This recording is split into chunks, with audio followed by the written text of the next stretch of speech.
있습니다. 뭐 태풍 이제 좀 줄어든다고 하지만 그래도 비바람 좀 조심해야 될 것 같습니다. 오늘도 시원하고 재미있는 소식들로 여러분 출근길 함께 하려고 하는데요. 생방송 중에 댓글 참여 많이 부탁드리고요. 박준의 뉴스 인사이다 지금 바로 시작하겠습니다.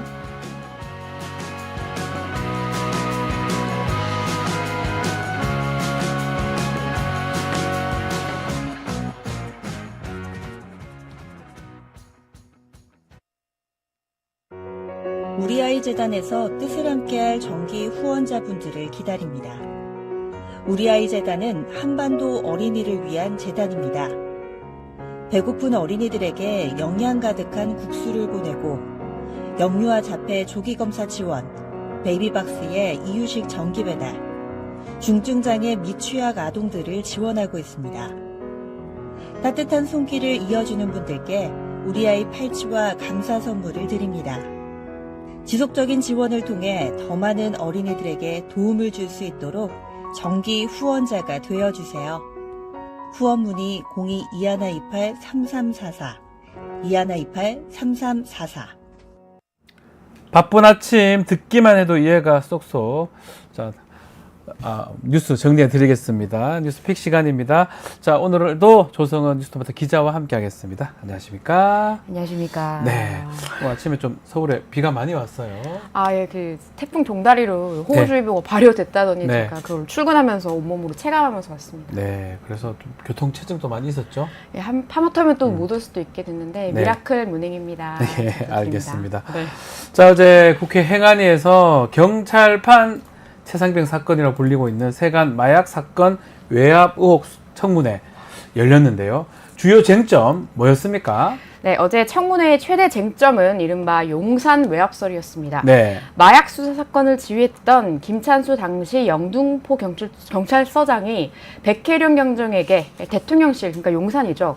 용산이 사건 내용을 알고 있다, 심각하게 보고 있다는 발언을 언급했냐 안 했냐 유무를 놓고 진실 공방이 이어졌습니다. 네. 자, 용산의 외압 심각하게 보고 있다 아니냐 이 부분인데 쟁점이라고 하는 거 보니까 진술 주장 엇갈린 것 같은데, 자, 세관 마약 수사 외압 의혹 사건 뭐 많은 분들이 또 우리 애청자분들은 많이 알고 계시지만 혹시나 모르고 계시는 분들이 있을 수 있으니까 한번 정리를 좀 해볼까요? 네, 그 백혜련 경정은 영등포 경찰서 형사과장으로 재직하면서 네. 팀을 꾸려서 인천공항 세관 직원들과 마약 조직의 유착 의혹을 수사했습니다. 이 수사팀은 총 74kg의 마약, 시가 무려 2,200억, 246만 명이 투약할 수 있는 그야말로 어마어마한 양의 필로폰을 밀반입한 말레이시아 마약 조직원을 검거했는데요.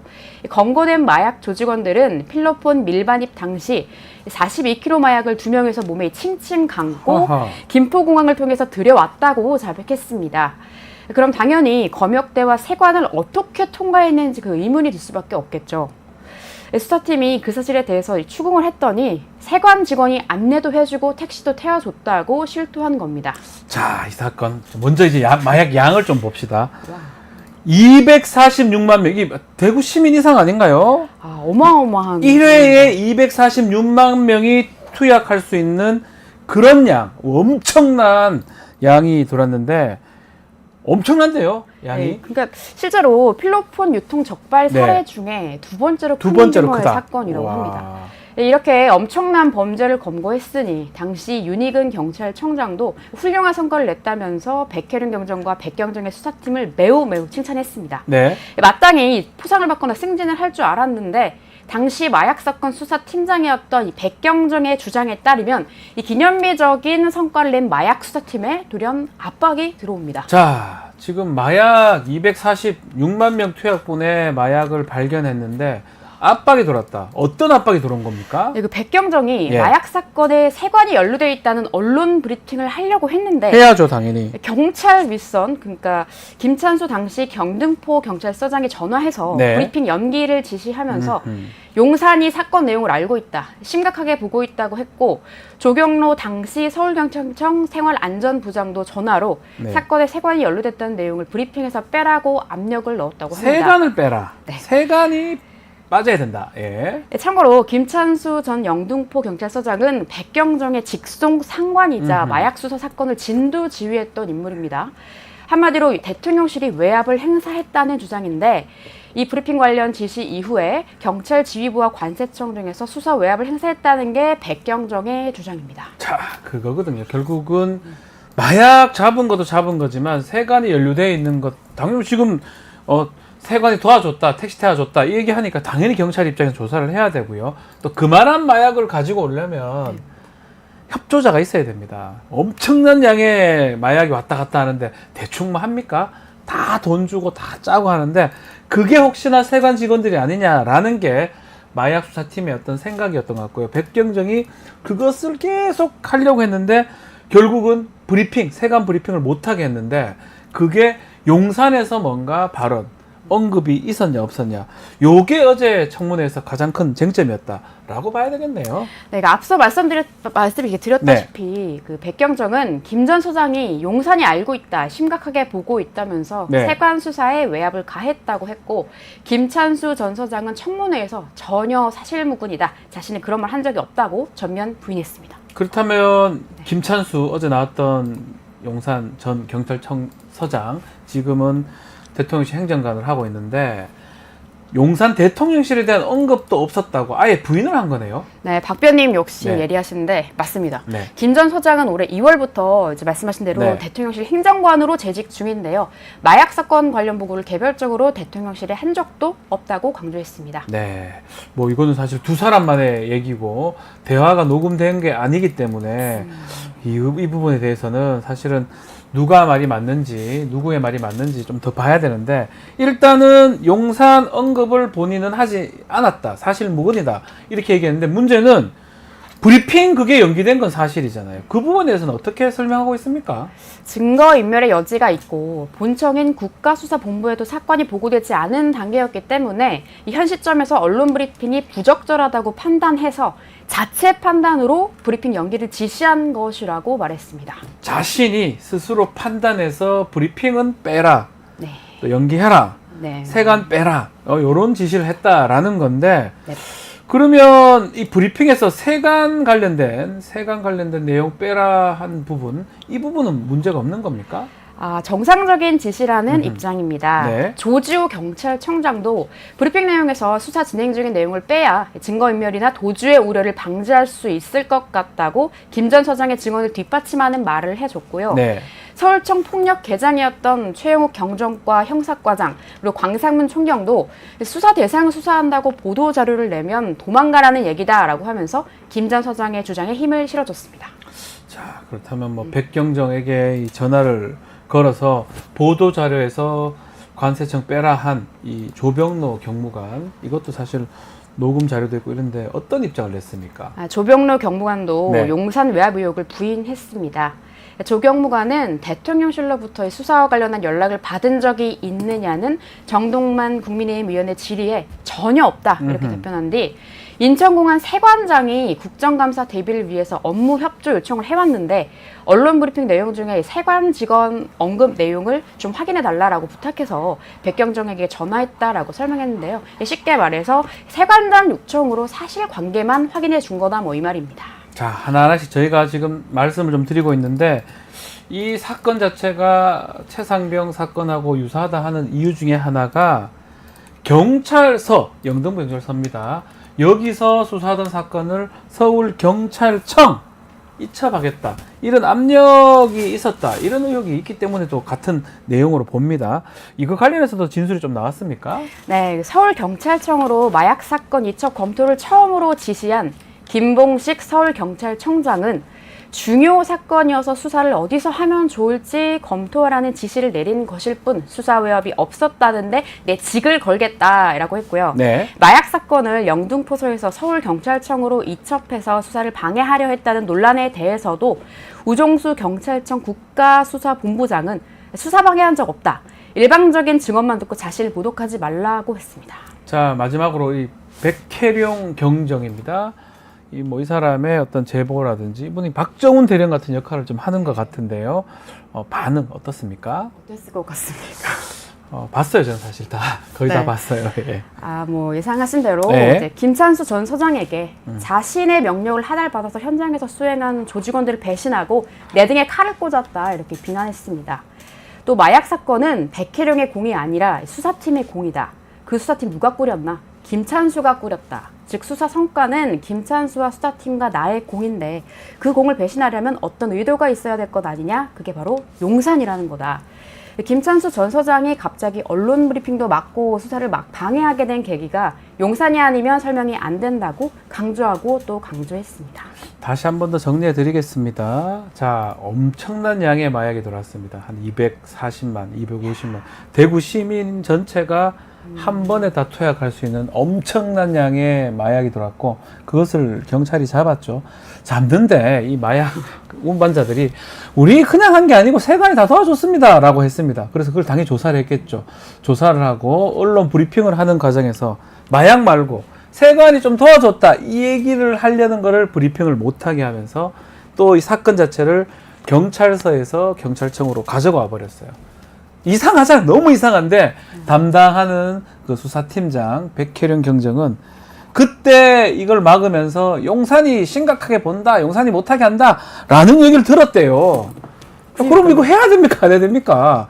청문회는 저는 청문회 당연히 해야 된다고 보고 한 명하고 다수가 하지만 이해관계가 좀 다르기 때문에 전 충분히 자신의 생각과 다른 허위 진술을 했을 수도 있다 이렇게 보고 이 중요한 사건을 어쨌든 브리핑을 막고 했다라는 거 좀 앞으로 좀 지켜봐야 될 것 같아요. 저 중요한 거는 이 사건이 나온 이유가 뭐냐면 이종호라는 그 사람이 문제예요. 자신이 문자해가 조병로 지금 그 외압 행사 했다고 알려진 조병로 이 사람은 진급시켜야 된다 막 그런 얘기도 막 했는데 결국은 이종호 이 사람은 나오질 않았고요. 윤익은 전 경찰청장도 나오지 않았습니다. 이 세관 마약 사건 쉽게 볼 일 아닙니다. 이 정부 마약 사건 엄청 심각하게 보고 있잖아요. 한동훈 법무부 장관 시절부터 마약 사건도 문제고요. 제 개인적으로 봤을 때는 이렇게 한 번만 왔을까요? 수십 번 왔을 가능성이 있고요. 정말 많은 양의 마약이 말레이시아에서 우리나라로 들어왔을 수도 있습니다. 화물 동원했다고 하니까. 그렇죠. 그런 믿음이 있으려면 어떻게 해야 됩니까? 지들끼리 합니까? 협력자나 조력자가 있다고 보는 게 합리적인 상식이에요. 자, 조사를 좀 더 해야 됩니다. 관심을 갖고 지켜보겠습니다. 자, 좀 일반 얘기 좀 해보겠습니다. 코로나19가 지금 좀 계속 확산세가 있는 것 같아요. 응급실 찾는 환자가 늘어났다면서요? 네, 코로나가 다시 재유행을 타고 있습니다. 질병관리청에 따르면 이달 말 다음 주죠. 코로나19 환자가 주당 35만 명까지 발생할 것으로 예상된다고 하는데요. 네. 20일 국회 보건복지위원회 소속 김선민 조국혁신당 의원이 보건복지부로부터 제출받은 자료에 따르면 응급실에 내원한 코로나 환자 수는 올해 6월 2,277명, 네. 7월에는 13,495명으로 집계됐습니다. 6월에서 7월까지 한 달 사이에 6배나 급증했고 특히 8월 1일부터 11일까지 10일 동안에는 코로나로 응급실에 내원한 환자가 18,702명에 달했습니다. 네. 또 코로나로 입원한 환자는 8월 둘째 주 기준으로 1,359명으로 전달 대비로 또 9배나 늘었습니다. 자, 이럴 때일수록 응급실 같은 필수 의료가 제대로 돌아가야 되는데 지금 현장 상황 어떻습니까? 의정 갈등으로 응급실 의료 인력이 참 그럴 상당히 것 부족한 같아요. 상황입니다. 예. 복지부에 따르면 또 권역 및 지역 응급의료센터의 응급의학과 전문의는 작년 말 1,418명에서 최근 1,502명. 아주 조금 늘었는데요. 네. 하지만 전공이 500여 명이 빠져나가면서 응급실 진료 공백은 전과 같은 수준인 것으로 파악됩니다.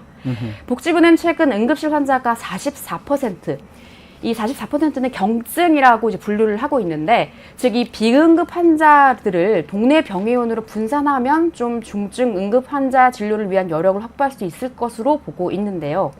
이에 따라 응급실 과부하를 해소하고 또 응급의료 전달 체계 개편을 위해서 응급실 전문의 진찰료 100% 인상, 의사 업무를 일부 담당하는 진료지원 간호사와 공중보건의 등을 추가 투입하는 등의 대책을 추진하기로 했습니다. 자, 진찰력 인상, 대처력 투입 이거는 이미 시행되는 부분을 알고 있는데 확산세가 지금 계속 커지고 있는데 뭐 치료제나 다른 뭐 그런 것들은 충분히 있는 겁니까? 그 뉴시스 보도에 예. 따르면 정부가 이제 먹는 치료제 도입량과 비축량을 작년보다 절반 가까이 줄인 것으로 나타났습니다. 네. 김선민 의원이 복지부에서 받은 자료에 따르면 질병관리청은 2024년 1분기와 2분기에 먹는 코로나19 치료제 17만 9천 명분을 제약사로부터 사들였는데 네. 이는 지난해 같은 기간 34만 1,000명보다 절반 정도 줄어든 수치입니다. 심지어 비축량은 작년의 절반에도 미치지 못하는데요. 앞서 질병관리청은 지난 9일 보도자료를 내서 지난 2년간의 코로나19 유행 추세를 고려할 때 올해 8월 말까지 코로나 환자가 증가할 것으로 예상된다고 전망한 바가 있는데 네. 이렇게 올여름 코로나19 확산을 예상하면서도 정부가 대응 물량을 대폭 줄였다는 점이 납득이 가지 않는다는 지적이 나오고 있습니다. 자, 코로나 확산 예상이 되는데 이 물량, 치료제 구입량을 반으로 줄인다. 줄였어요. 네. 이게 좀 이해가 안 되기도 하고요. 추가 대책이 좀 나와야 되는 거 아닙니까? 그래서 정부가 예. 지난 19일 국무회의에서 코로나19 치료제 추가 구매를 위해서 예비비 3,268억 원을 의결하는 등 긴급 상황 시 치료제를 추가 구매할 수 있도록 예산을 확보하기는 했습니다. 네. 질병관리청은 추가 도입되는 물량은 다음 주까지 전국 담당 약국에 충분히 공급해서 치료제 공급을 안정화할 계획이라고 하는데요. 한편 정부는 지난 5월부터 원래 무상으로 제공했던 경구용 치료제의 환자 부담금을 5만 원으로 변경했습니다. 네. 최근 코로나 치료제를 처방받아서 약값을 내면서 깜짝 놀라는 환자들도 많다는 증언들이 있는데 이 부분에 대해서도 다시 논의해서 누구나 어려움 없이 적당한 가격에 치료제를 구매할 수 있도록 해야 할 것 같습니다. 뭐 대통령은 사실 그 박군국가 세력으로 싸울 생각하지 마시고 그러니까요. 이런 거나 좀 신경 써주셨으면 좋겠어요. 코로나 대책 잘 네. 세워야 됩니다. 이게 코로나가 지금은 뭐 사망까지 가거나 이렇게 중하진 않지만 그럼에도 불구하고 확산세가 있다면 또 많은 사람들이 걸리고 또 위축될 수 있으니까요. 정부가 이런데 이게 민생 아니겠습니까? 네. 여기 좀 더 신경을 써야 됐고 오늘도 댓글들 많이 주십니다. KT24님 오셨고요. 락, 또 전허당님, 또 배동원님, 시크한찐호님, 이종영님, 이프로님, 춘시민님, 왕자님 오셨습니다. 춘시민님은 제가 좋아요를 많이 눌러주시면 제가 춤을 출 수, 댄스를 할 수 있다 이렇게 하는데 좋아요가 나와야 댄스를 할 것 같은데요. 네. 알겠습니다. 맞는 말씀입니다. 다들 이제 이 마약 사건 얘기를 좀 많이 해주십니다. 마약 사건 어쨌든 간에 뭐 긴지 아닌지 뭐 백혜령 경정 혼자의 주장일 수도 있지만 뭔가 의심스러운 점이 너무 많지 않습니까? 그리고 그런 부분들을 확인하는 게 당연히 국가기관의 임무인데 국가가 안 하니까 대통령실은 행정부가 안 하니까 국회가 지금 그런 것들을 하고 있다. 이렇게 이해하시면 되지 않을까 생각이 듭니다. 자, 오늘 조성은 기자 감사합니다. 고맙습니다. 네, 이어서 최진봉 교수의 수 잃는 남자로 찾아오겠습니다. 잠시만 기다려 주십시오.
하루도 조용할 날 없는 언론과 정치권 속에서 열불난 여러분들을 위해서 꼭 필요한 분입니다. 오늘도 속사포처럼 빠르지만 시원하고 통쾌한 말씀 기대해 보겠습니다. 최진봉 교수님 전화 연결되어 있습니다.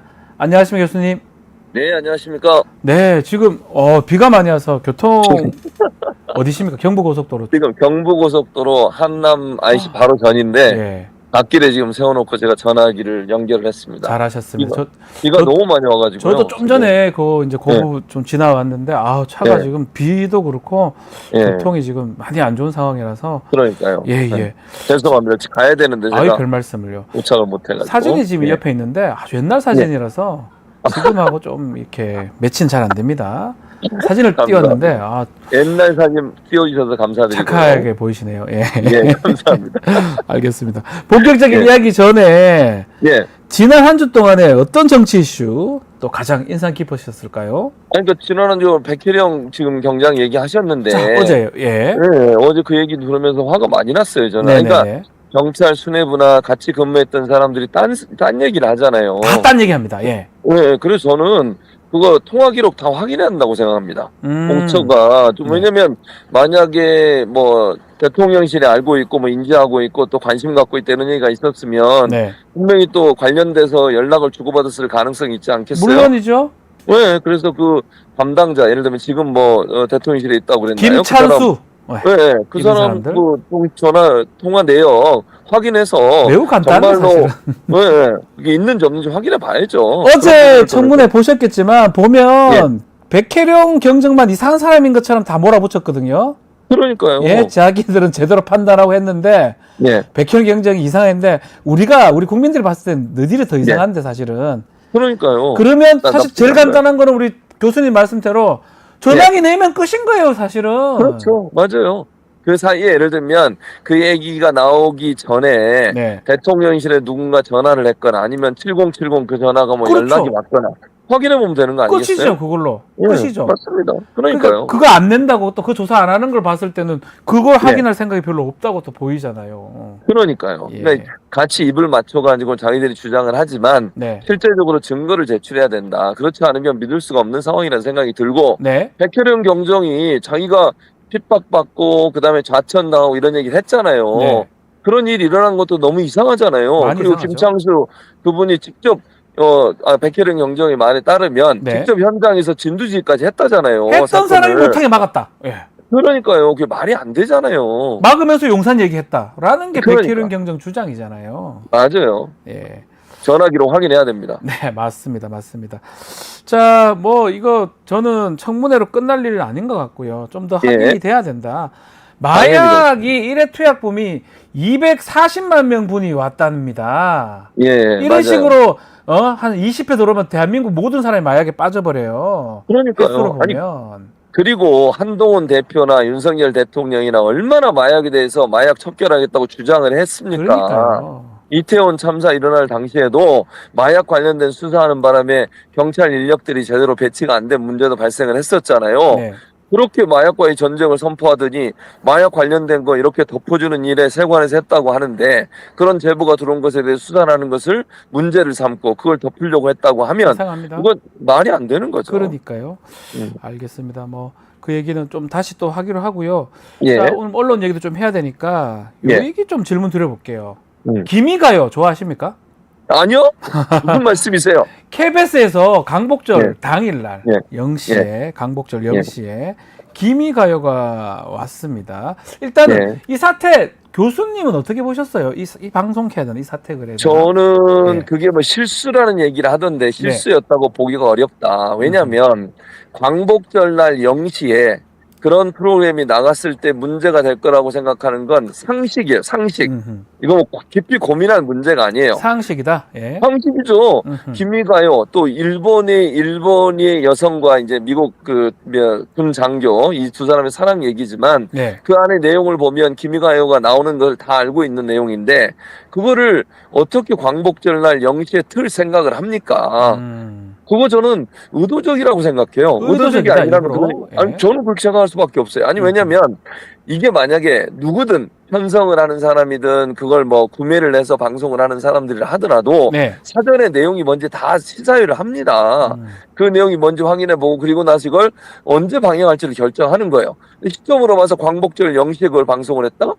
이거는 비난받을 게 뻔한 일인데 네. 그냥 막 밀어붙이는 거예요. 근데 이거는 실수라고 하는 것 자체를 저는 믿을 수 없고요. 네. 의도적으로 했다 이렇게 볼 수밖에 없습니다. 자, 박민 KBS 사장 이번 사태에 네. 관련해서 엄정 조치하겠다라고 말하면서 임원회에서는 또 이런 얘기를 했더라고요. 예, 제작 자율성을 존중하다 보니까 이런 일이 일어났다. 참 자율성을 어처구니가 존중하다고? 이거 이해됩니까? 저는 아니 이해가 안 됩니다. 이게 무슨 말도 안 되는 궤변이에요. 이게 왜 그러냐면요. 네. 잘 아시는 것처럼 이 그 프로그램 관련해서 이승만 미화 찬양하는 그런 프로그램이 있었잖아요. 네. 다큐멘터리. 그 프로그램 같은 경우도 제작진들이 반대를 했어요. 그러니까 제작 자율성을 침해한 거죠. 편성의 자율성을 침해한 거고. 그러니까 지금 세 가지 문제잖아요. 태극기를 거꾸로 방송을 하질 않나. 이승만 찬양하고 미화하는 다큐멘터리를 구입해서 방송을 하질 않나. 지금 김미가요가 나오는 나비 부인을 방송하지 않나. 세 가지 문제인데 네. 그중에 지금 핵심이 되는 게 아까 말씀드린 것처럼 이승만 찬양 관련된 거. 왜 제가 그 얘기를 하냐면 나비 부인 관련해서는 이게 편성을 예컨대 제작진이 직접 한 게 아니고 아마 다른 데서 한 것 같아요. 예. 그런데 이승만 미화 찬양 그 다큐멘터리 같은 경우에는 제작진들이 엄청나게 반대했어요. 그게 자유를 준 겁니까? 억압을 한 거지? 그래서 제작진들이 이거 왜냐하면 너무 길이가 길어서 이거를 이제 편집을 좀 해야 되는 상황인데 그 편집을 제작진한테 하라고 지시를 했는데 그걸 거부를 했어요. 네. 그래서 직접 그 간부들이 직접 했어요. 편집을. 그러면 이게 제작 자율성을 보장한 겁니까? 제작진들은 반대한 걸 간부들이 나서가지고 자기들이 편성해서 편집해서 내보낸 거 아닙니까? 그렇죠. 제작 자율성을 억압한 거죠. 근데 그거를 제작 자율성이 너무 보장되다 보니까 이렇다? 이건 포석이다, 포석. 네. 어떤 포석이냐? 뭐죠? 제작 자율성을 더 억압하겠다는 포석. 억압하려고 이런 얘기를 근거로 들었다. 당연하죠. 아. 당연히 그럴 수밖에 없죠. 이게 문제가 되는 걸 자기들 책임인데 그 책임을 밑에 있는 PD들 아니면 제작진들에게 떠넘겨서 네. 그 사람들의 제작 자율성을 억압하려는 시도로 보인다. 이렇게 분석하는 게 맞습니다. 자, 그리고 방심위가 이번 그 KBS의 그 나비 부인 방영 관련해서 신속심의 결정을 했는데 신속심의 이게 조금 이례적이라고 평가도 있는데 예. 어떻게 보십니까? 방심위. 왜냐하면 예. 신속심이라고 하는 건 예를 들어서 이게 방송 프로그램의 문제보다는 네. 인터넷이나 아니면 유튜브 같은 데서 피해자가 발생하는 사안들이에요. 아니면 사회적으로 큰 피해를 불러올 수 있는 사안들은 신속심의라서 바로 차단을 하게 만들 때 쓰는 게 신속심이에요. 예. 이 사안이 무슨 신속심의를 할 사안입니까? 아니 문제가 명확하고 이미 방송은 나갔고 공영방송이 방송한 내용이니까 거기들 심의를 하는 것은 절차대로 순서대로 하면 돼요. 네. 다른 심의 안건들 쭉 올라온 대로 하면 된다는 말씀을 드리는 거예요. 이거 신속 안건을 올린 이유는 네. 그냥 면죄부 주겠다는 생각이다. 저는 그렇게 판단해요. 오히려 면죄부 주겠다. 당연하죠. 예를 들어서 어떤 결과가 나올지 뭐 결론은 지켜봐야 되겠지만 네. 제가 생각할 땐 제작진의 실수 정도로 해서 가벼운 징계를 하고 끝날 것 같아요. 아하. 예를 들면 MBC나 YTN 이런데 그 법정 제재했잖아요. 그렇죠. 박지훈 중징계. 변호사가 잘리고 예, 저도 중징계했는데 받았습니다. 예. 중징계가 아니라 경고 정도? 경고. 예를 들면 그러니까 행정지도라고 그러거든요. 그걸 법정제대 행정지도 이게 두 가지로 나눠지는데 예. 행정지도 정도 하지 않을까? 그러면 털어주는 거죠. 한마디로 얘기하면. 네. 물론 이거 문제가 있다. 그런데 그것은 고의가 아니라 실수에 의한 거다. 실수였다. 두고 보세요. 어떻게 나오는지. 제가 예언을 하는데 예. 그렇게 나올 가능성이 거의 높다고 저는 봅니다. 한번 보겠습니다. 예. 박민 사장 KBS 오고부터 보도 내용이라든지 방식 여러 뭐 문제들이 생기는데 임기가 12월이거든요. 예, 맞습니다. 연임합니까 맙니까? 제가 볼 때 연임할 가능성이 90% 이상이다. 90% 이상이다. 왜냐면 박민의 방송이라고 비판받음에도 불구하고 전혀 바꾸지 않잖아요. 네. 아니 KBS가 우리가 여러 번 이 코너에서 다뤘지만 뭐 윤석열 대통령이 원유 나온다고 하니까 그걸 열 꼭지를 다루질 않나. 네, 엄청 중요한 많습니다. 이슈는 뒤로 빼지를 않나. 네. 제대로 보도를 안 하고 윤석열 대통령 홍보에 혈안이 돼 있질 않나 그런 여러 가지 상황들을 봤을 때 네. 박민 사장이 들어와서 윤석열 대통령이나 대통령실 입장에서 얼마나 좋겠어요.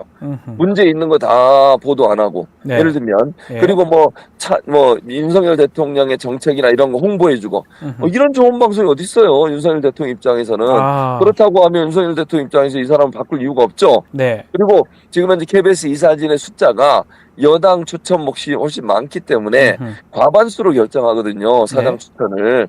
그렇게 되면 제가 볼 때는 뭐 거의 90% 이상 박민을 계속 앉혀놓고 정권의 친화적인 그런 방송 역할을 하도록 만드는 것. 그것이 바로 윤석열 대통령이 원하는 방법이 아닌가 이런 생각이 듭니다. 마지막으로 최근에 윤석열 정부 뭐 강복절 경축사도 그렇고 예. 이념 관련해서 좀 일본에 예. 좀 경도되는 모습이잖아요. 이 일본에 그렇죠. 경도되는 모습하고 이 기미가요 뭐 등등 KBS 지금 하는 거하고 좀 같이 연장선상에 있다 이렇게 봐도 되는 겁니까? 당연히 연장선상이 일본 있죠. 편입니까? 예. 제가 말씀드린 것처럼 KBS의 방송 태도나 보도 내용들을 보면 프로그램 예. 편성이나 전체적으로 윤석열 대통령실이나 윤석열 정부의 어떤 기조와 크게 반대되지 않아요. 거의 대부분이. 아니 공영방송이 뭐 이런 예를 들어서 기미가요 문제도 그렇고 이승만 미화 다큐멘터리도 그렇고 이런 문제들이요. 왜 이렇게 계속 일어나는 거예요. 예. 그리고 윤석열 대통령 관련해서 문제가 되는 뭐 김건희 여사 관련된 논란이 되는 특검법이라든지 이런 사안들은 축소해서 보도하거나 뒤로 빼서 나중에 보도하거나 이런 일들이 계속 반복되고 있잖아요. 맞습니다. 그렇다고 하면 친일이라고 하는 비판을 받고 있는 윤석열 대통령 또 윤석열 정부의 내용과 KBS의 내용이 일정 부분 같은 맥락을 갖고 있다면 KBS는 결국 윤석열 정부가 추진하고 있는 일본과 친해지려는 태도를 옹호하거나 아니면 지지하는 그런 내용의 방송으로 가고 있다고 비판을 받을 수밖에 없는 거죠. 알겠습니다. 자, 그리고 윤석열 대통령이 최근 공식 석상에서 예. 또 가짜뉴스 이야기를 계속하고 있거든요. 강복절 경축사에서도 가짜뉴스. 예. 자유사회를 교란시키는 무서운 흉기다. 이렇게 얘기하고 지난 19일 국무회의도 이 얘기를 했는데 예. 이렇게 자꾸 얘기하는 이유가 뭘까요? 아무래도 이제 규제를 하고 싶어 하는 것 같아요. 근데 지금 현재 이제 법을 바꿔야 되거든요. 그러려면. 네.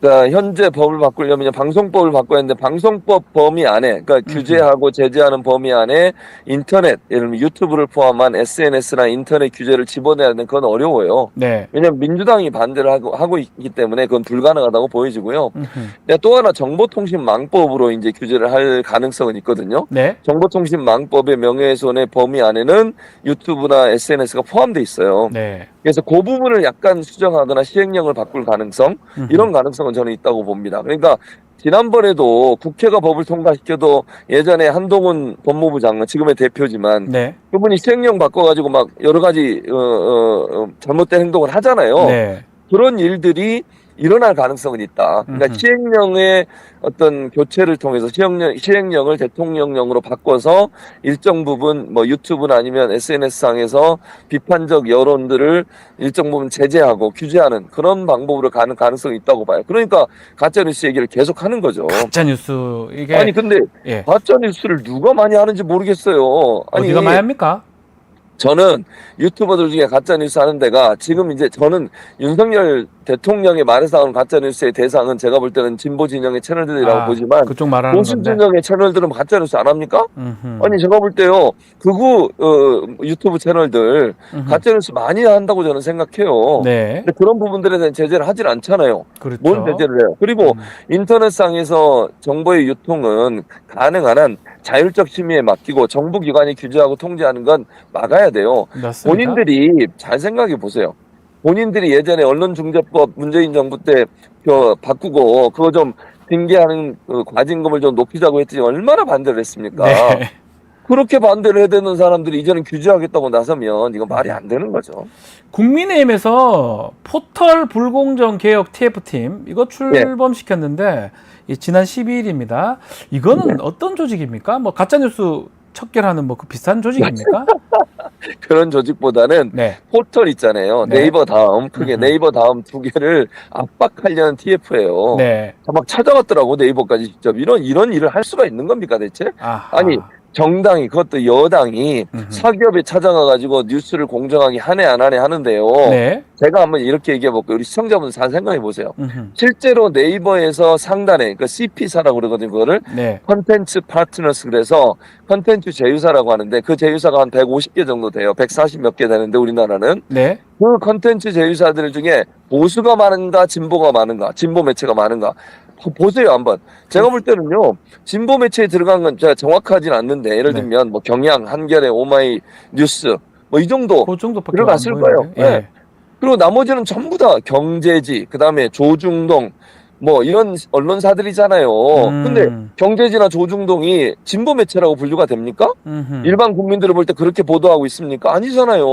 음흠. 그런데 그런 사람들이 더 많은데 그게 불공정하다고 지금 얘기를 하고 있어요. 네. 아니 그럼 얼마나 공정해? 그러니까 제 말은 100% 그러면 윤석열 정부 지지하고 윤석열 정부에게 칭찬하는 그런 보도만 나와야 되는 거예요? 그걸 원하는 거예요?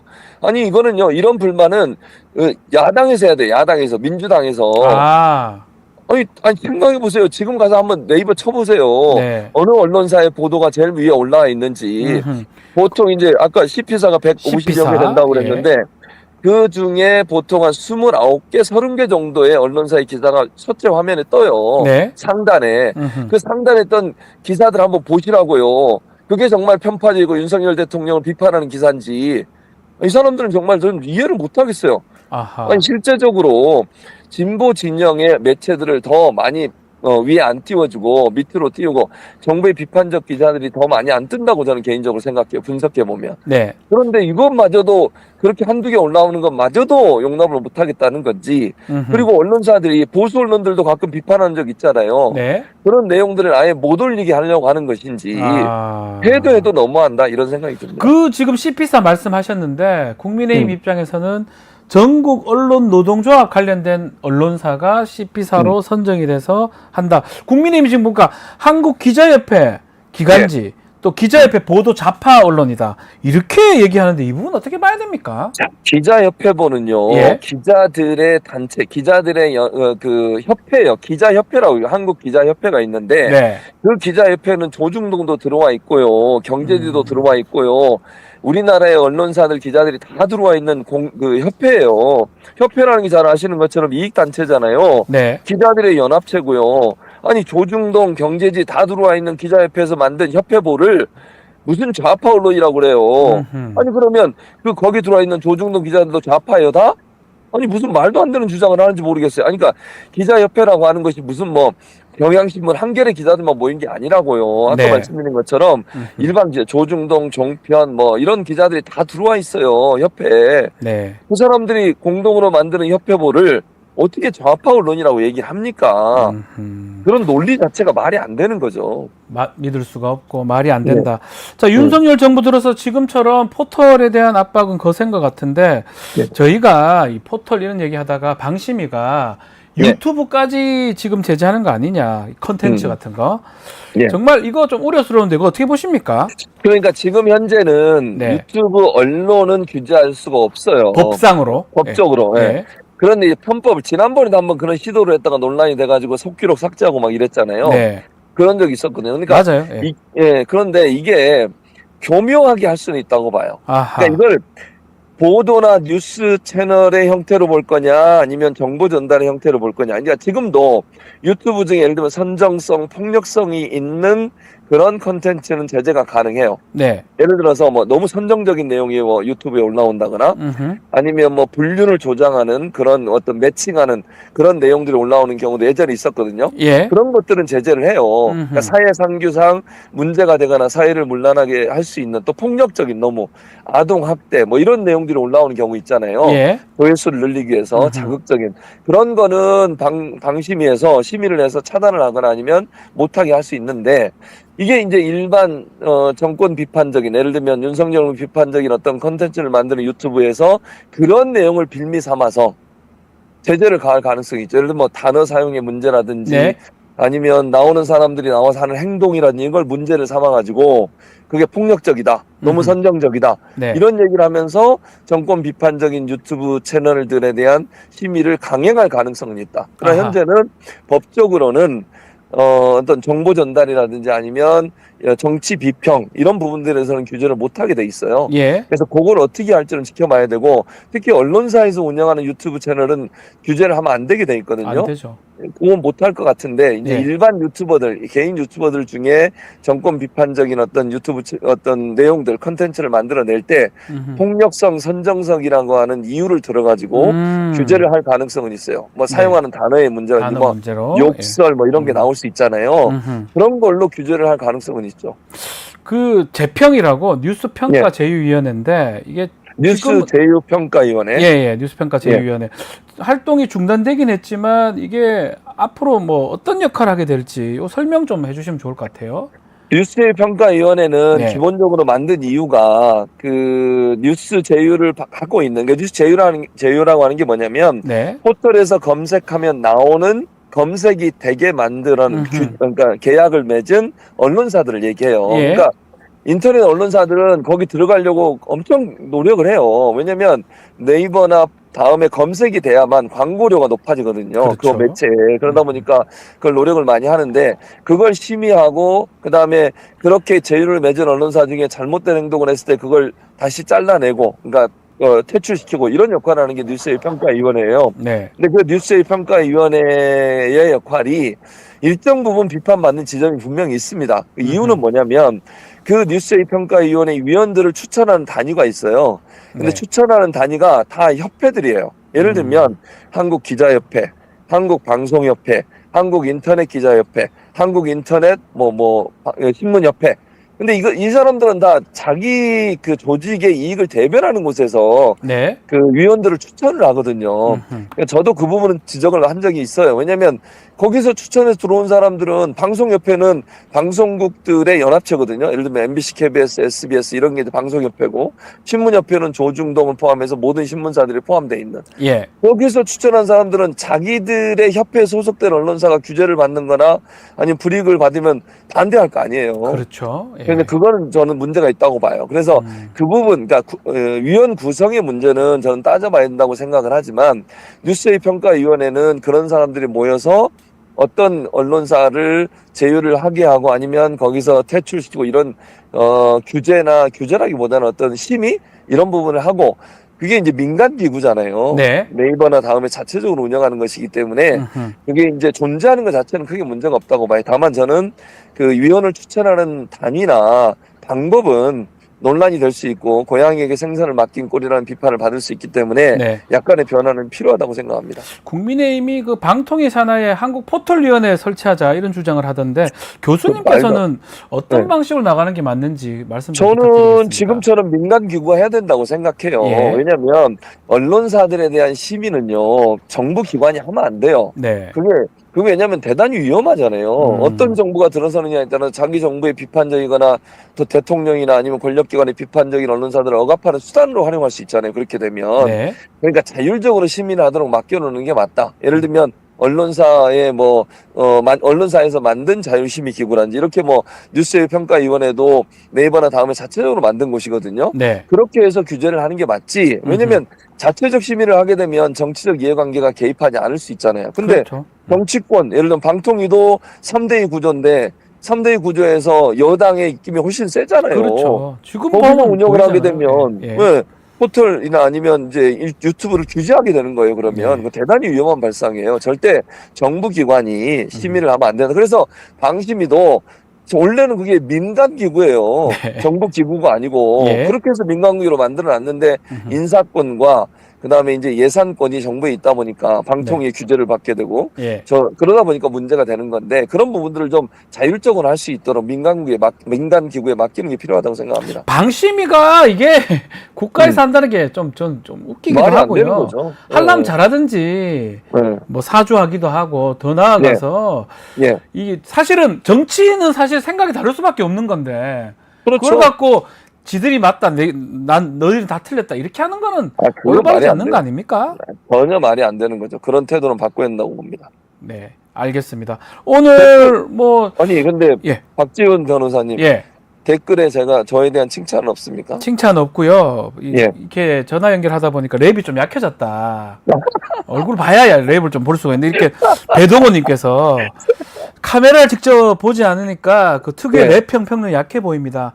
항상 응원은 드리니까 힘을 잃지 마세요. 라고. 감사합니다. 네. 왜냐면 감사합니다. 경부고속도로 지금 갓길에 계시기 예, 맞아요. 때문에 갓길에 있습니다. 어쩔 수 지금. 없습니다. 여기서 랩을 하면 조금 이상한 사람으로 쳐다볼 수도 있기 이상하게 때문에. 쳐다봅니다, 사람들이. 네. 알겠습니다. 오늘 최진봉 교수님 말씀 여기까지 듣겠습니다. 감사합니다. 예, 감사합니다. 네. 자, 잠시 후 이슈합 코너로 다시 돌아올 테니까요. 조금만 기다려 주십시오.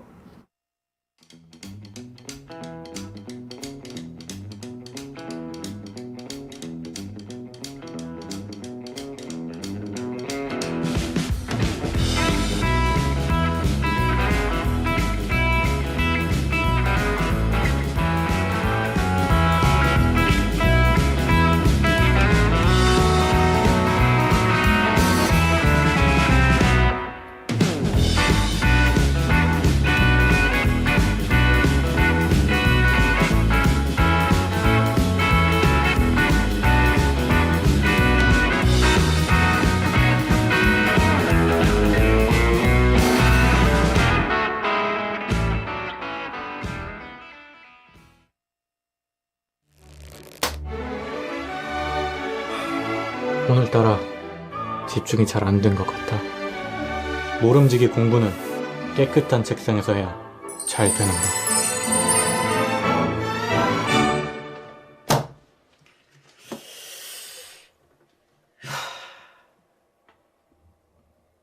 피곤한데 내일 할.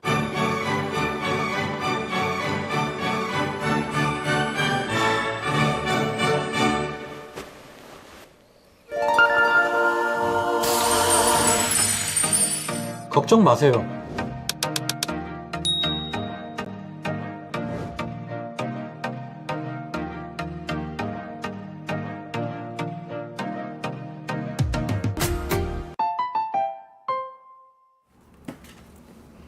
한 주간의 이슈를 짚어보는 이슈 화합 시간입니다.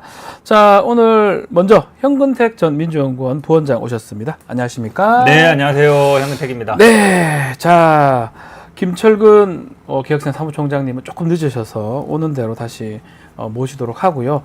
자, 여야 대표 간 회담 얘기 먼저 해보겠습니다. 네. 이게 지금 하는 겁니까, 마는 겁니까? 하겠죠. 네, 25일 일요일이니까. 예. 뭐 평일날 잡아놨으면 뭐 다른 일 때문에 바쁘다는 네. 핑계도 될 수 있는데 일요일 날은 뭐 보통 일정이 없잖아요. 네.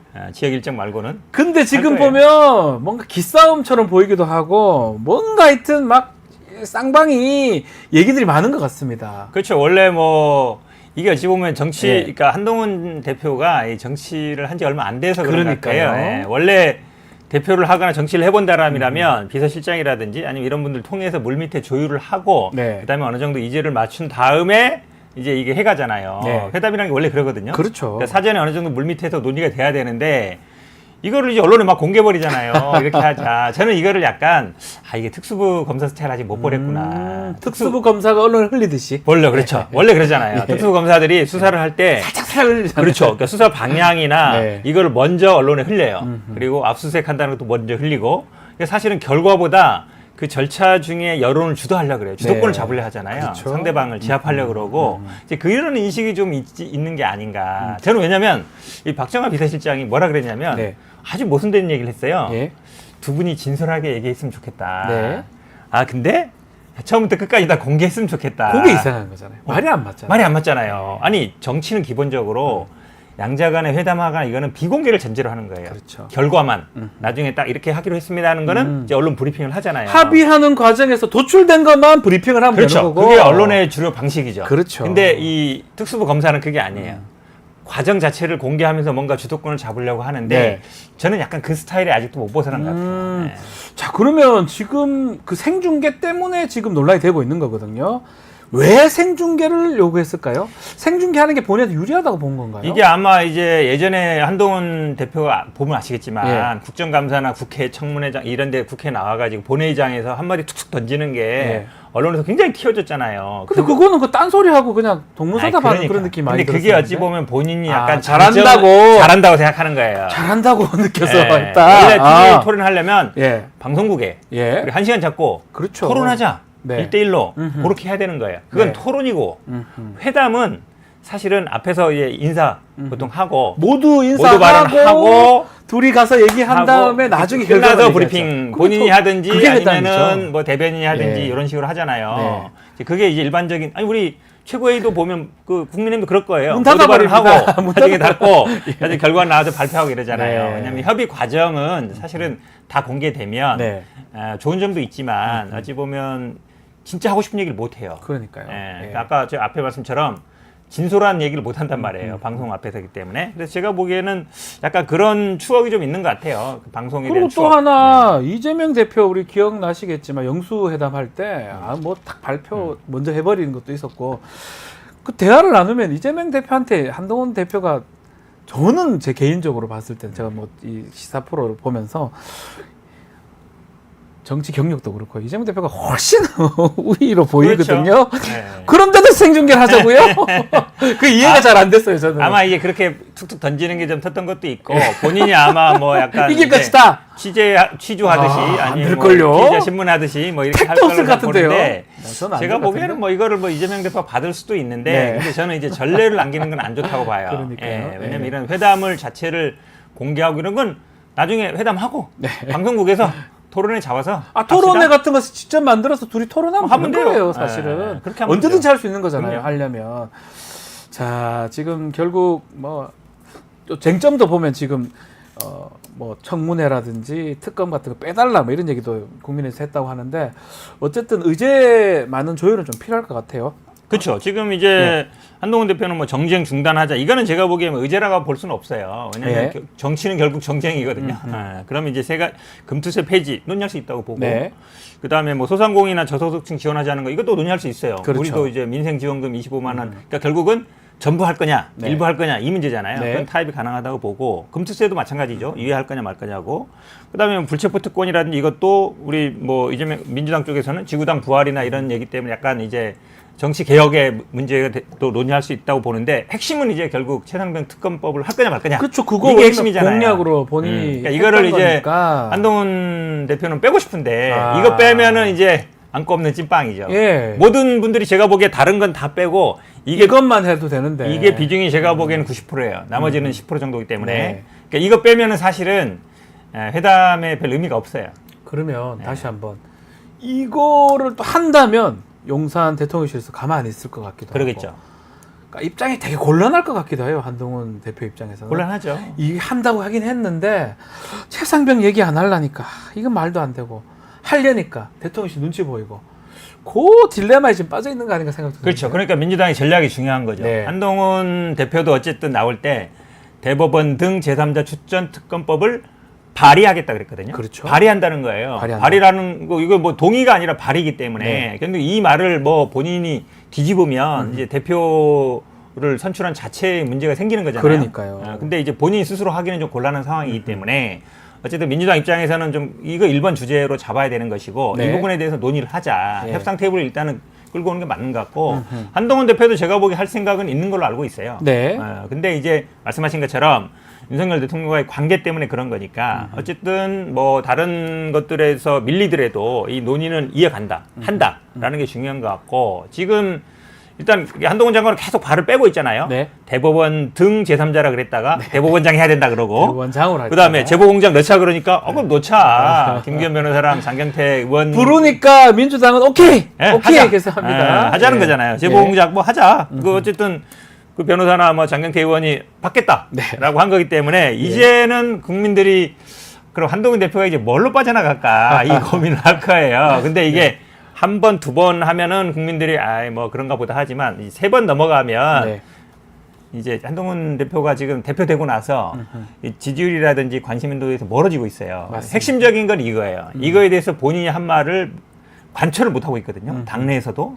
그러면 제가 보기에는 더 이상 이제 도망갈 숨을 구석이 없어요. 본인도 아는 거죠. 아는 실제로 당대표 될 때까지 주목받다가 되고 나서 주목을 계속 받다가 지금 거의 좀 기사 뭐 민주당 전당대회에 있어서 그럴 건도 있지만 이거 최상병 특검법 얘기가 못 하니까 이것 때문에 본인이 밀려난 거 그럼요. 아닐까요? 이거에 대해서 결국은 하냐 마냐 그러니까 어떤 식으로든지 간에 네. 하냐 마냐를 자꾸 이제 발을 빼다 보면 다 질문을 계속 하고 있고 그렇죠. 합니까 안 합니까 물어보잖아요. 그렇죠. 모두. 근데 이거에 대해서 말을 못하면 결국 본인이 정치를 하는 것, 대표를 하는 거에 대해서 존재 자체를 부정당하는 거기 그러니까요. 때문에 이 답을 내놔야 되는데 하고 싶으면 하면 꿀뚝 갈 거예요.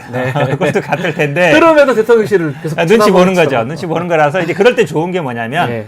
내가 적극적으로 하려는 게 아니라 상대당이 요구해서 그러니까요. 나는 어쩔 수 없이 끌려간 그 상황이다. 정치력 아닙니까? 그게 정치력이죠. 예. 그게 정치력이기 때문에 일단은 제가 보기에 그 명분을 만드는 게 중요하잖아요. 결국은 여야 이 대표 간의 회담이 좋은 핑계가 될 수 있어요. 명분이. 예. 내가 주도한 게 아니라 야당에서 요구한 거였고 나는 수동적이겠다. 대신 나는 이런 걸 했다. 네. 이렇게 주고받으면 될 것 같아요.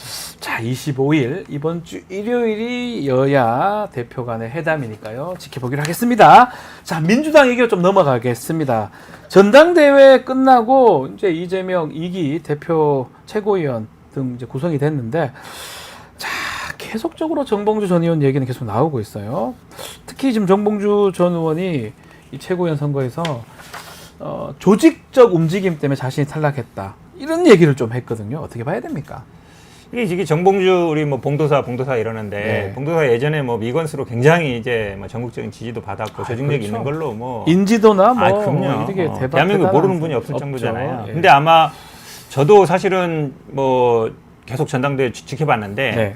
그러니까 한번 그 얘기를 하고 경기도에서는 괜찮았거든요. 네. 근데 서울에서도 사실은 그걸 그대로 유지하더라고요. 예. 그러니까 서울의 그 전당대회 때도 그냥 명팔이 척결해야 된다 이걸 네. 그대로 유지했어요. 아하. 예, 그때 이제 확 6위로 떨어졌거든요. 네. 그럼 마지막 남은 게 이제 대의원 표 14%, 그 다음에 일반 여론조사 30% 남았었잖아요. 네. 서울 표하고. 음흠.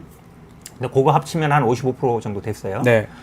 근데도 서울에서도 계속 그 자세를 유지했고 전국 전당대회 때도 계속 명팔이 그 얘기를 하시더라고요. 예. 그래서 아마 많은 분들이 예측할 때는 여론조사 30%를 염두에 둔 게 아니냐. 여론조사 그 여론조사 결과도 그렇게 좋지 않았던 것 맞아요. 같은데요? 여론조사도 사실은 10% 정도밖에 안 나왔어요. 10%가 안 나왔어요. 그러니까 대의원 표하고 여론조사에서 사실은 9%대였거든요. 10%가 네. 안 됐어요. 예. 보통 한 뭐 15% 정도 넘어야 지금 그렇죠. 수익권으로 올라가는데 그래서 막판에 사실은 지금 정봉주 후보 같은 경우에는 이게 뭐 조직적으로 움직였다 보는데 그러니까 서울 끝나고 서울에서 6위하고 막판에 SNS나 당원들이 어떻게 돌았냐면 그때 이현주가 6위였잖아요. 네, 이현주 밀고 전현희가 그때 5위인가 그랬거든요. 네. 전현주하고 전현희하고 이현주 의원을 밀면 전봉주 후보가 6위로 밀릴 것이다. 그러니까 전략적으로 투표하자. 어차피 김민석은 1위 한다. 그러니까 5위 6위를 밀어줘서 정봉주를 떨어뜨리자는 게 SNS 광범위하게 돌았어요.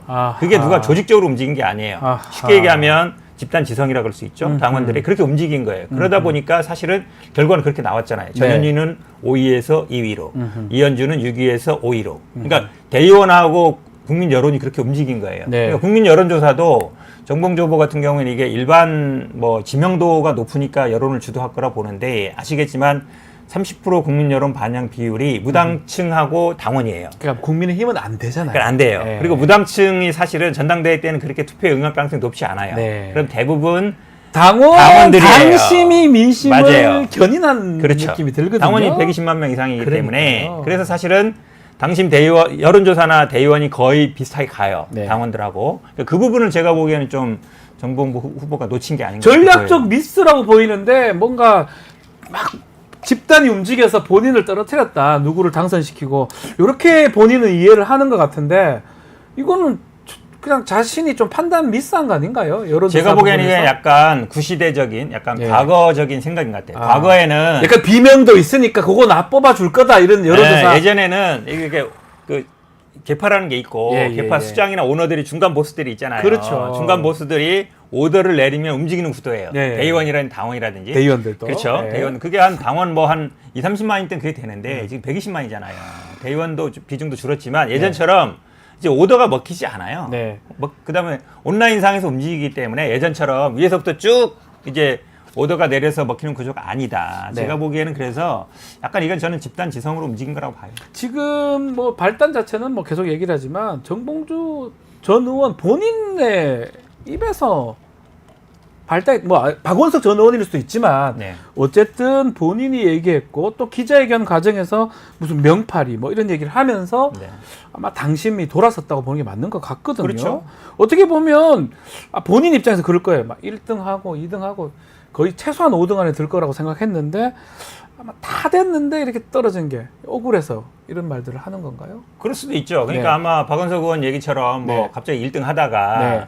갑자기 뭐 이재명 대표가 당대표 김민석 의원 밀어주면서부터 밀린 거 아니라고 생각할 수 있는데 예, 본인 입장에서는 만약에 그렇다고 그러면 김민석 의원 빼고 나머지는 뭐 2등이라 하든지 네. 가야 되는데 그렇지 않았거든요. 그게 네. 보면 말씀하신 것처럼 그러니까 그 박원석 의원 얘기 나왔을 때 네. 핵심적인 게 뭐 명파리도 있지만 이재명 대표는 대통령 안 된다. 권위적이다. 그다음에 내가 나가면 뭐 최고위원 되면 전원 어떻게 뭐 하자라고 했는데 반대하겠다. 차라리 그냥 당원들의 요구도 뭐 인정할 거 인정하고 네. 아니면 그 오해했다 사과하고 숙이고 죄송하다 앞으로 말 조심하겠다라고 했으면 사실은 차라리. 괜찮았을 거예요. 근데 서울에서도 그렇고 전국대회에서도 그렇고 또 나와서도 그렇고 계속 그걸 유지했거든요. 네. 그러면서 더 이제 화가 나고 또 현장에 가보신 분들은 알겠지만 뭐 난리가 나는 거예요 현장에서. 뭐 저도 거의 뭐 몇 개를 봤는데 예. 연설할 때마다 야유가 처음부터 더 있는 5분 것 내내 같더라고요. 야유 야유가 소리가 있더라고요. 났거든요. 그러면 거기 오신 분들이 다 정치에 관심 있는 분들이란 말이에요. 그렇죠. 당원들이고 대원들이기 때문에 그런 현장의 분위기들을 사실은 좀 무시한 게 아닌가 이렇게 보여요. 봉도사라 하잖아요. 네. 뭐 저도 개인적으로 잘 알고 우리 그러니까요. 현근택 변호사님도 잘 아는 걸로 알고 있는데 그 꾀돌이 또 정치 꾀돌이 또 그 파이터인 우리 정봉주 전 의원이 그걸 몰랐을까요? 그 또 야유하는 걸 보면 본인이 얘기하기도 부담스러움도 있었을 네. 것 같은데 전당대회 과정에서 몰랐을까요, 진짜로?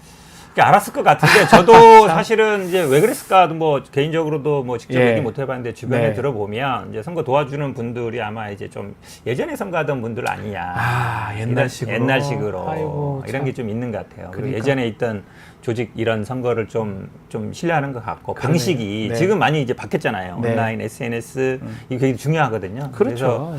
약간 제가 보기에는 이번에 많이 좀 느끼셨을 것 같아요. 네. 예전에 같은 방식으로 해서는 안 된다라는 거. 아까 제가 말씀드린 것처럼 딱 그 5위, 6위 밀어서 끌어올리면 정봉주 떨어진다라는 게 어쨌든 그 당원들의 생각이었는데 그렇게 됐잖아요. 되잖아요. 됐잖아요. 되잖아요. 예. 그걸 누가 알아야 예를- 된다. 그건 누가 예를 들어서 시킨다고 되는 조직의 보스가 누가 시킨다고 되는 게 아, 아니에요. 아니에요. 예. 그래서 그러니까 이게 소위 말하는 집단 지성 같은 거예요. 그렇죠. 그게 막 네. 유기체처럼 움직이는 건데 그것을 저는 보이거든요. 네. 우리 공천할 때 봤지 않습니까? 보이죠. 예. 공천을 제가 다 맞췄어요. 왜 다 맞출 수 있는 줄 아십니까? 댓글 보고 하면 이 후보는 안 되겠구나, 이 후보는 되겠구나를 알 수 있습니다. 그만큼 집단 지성이 지금 민주당은 작동을 하고 있는데 네. 왜 옛날식으로 자꾸 생각하는지. 그러니까 이게 보는 눈인데 네. 예를 들어 유튜브도 대형 유튜버들 있잖아요. 네. 100만, 50만 넘어가는 유튜브들만 보면 또 그게 그렇게 보일 수도 있어요. 네. 왜냐하면 거기에 주도하는 분들이 있으니까. 네. 근데 지금 현장에 가보면 유튜브들이 정말 수십 명씩 와요. 그렇죠. 그래서 뭐 많습니다. 5천 명, 10,000명, 2만 명 보는 유튜브들도 있거든요. 근데 거기에 기조들이 보면 네. 그러니까 아주 대형 스피커들이 가는 방향하고 네. 약간 중간에 있는 분들이 좀 다른데 여론은 사실은 그분들이 더 민감해요. 그러니까요. 예, 그러니까 뭐 10,000명, 2만 명 보는 유튜버들은 굉장히 현장을 직접 보기 때문에 네. 그래서 제가 보기에는 아마 메이저 언론 보듯이 메이저 유튜버들만 봤을 때는 좀 그럴 수도 있겠다 이런 생각이 들어요. 네.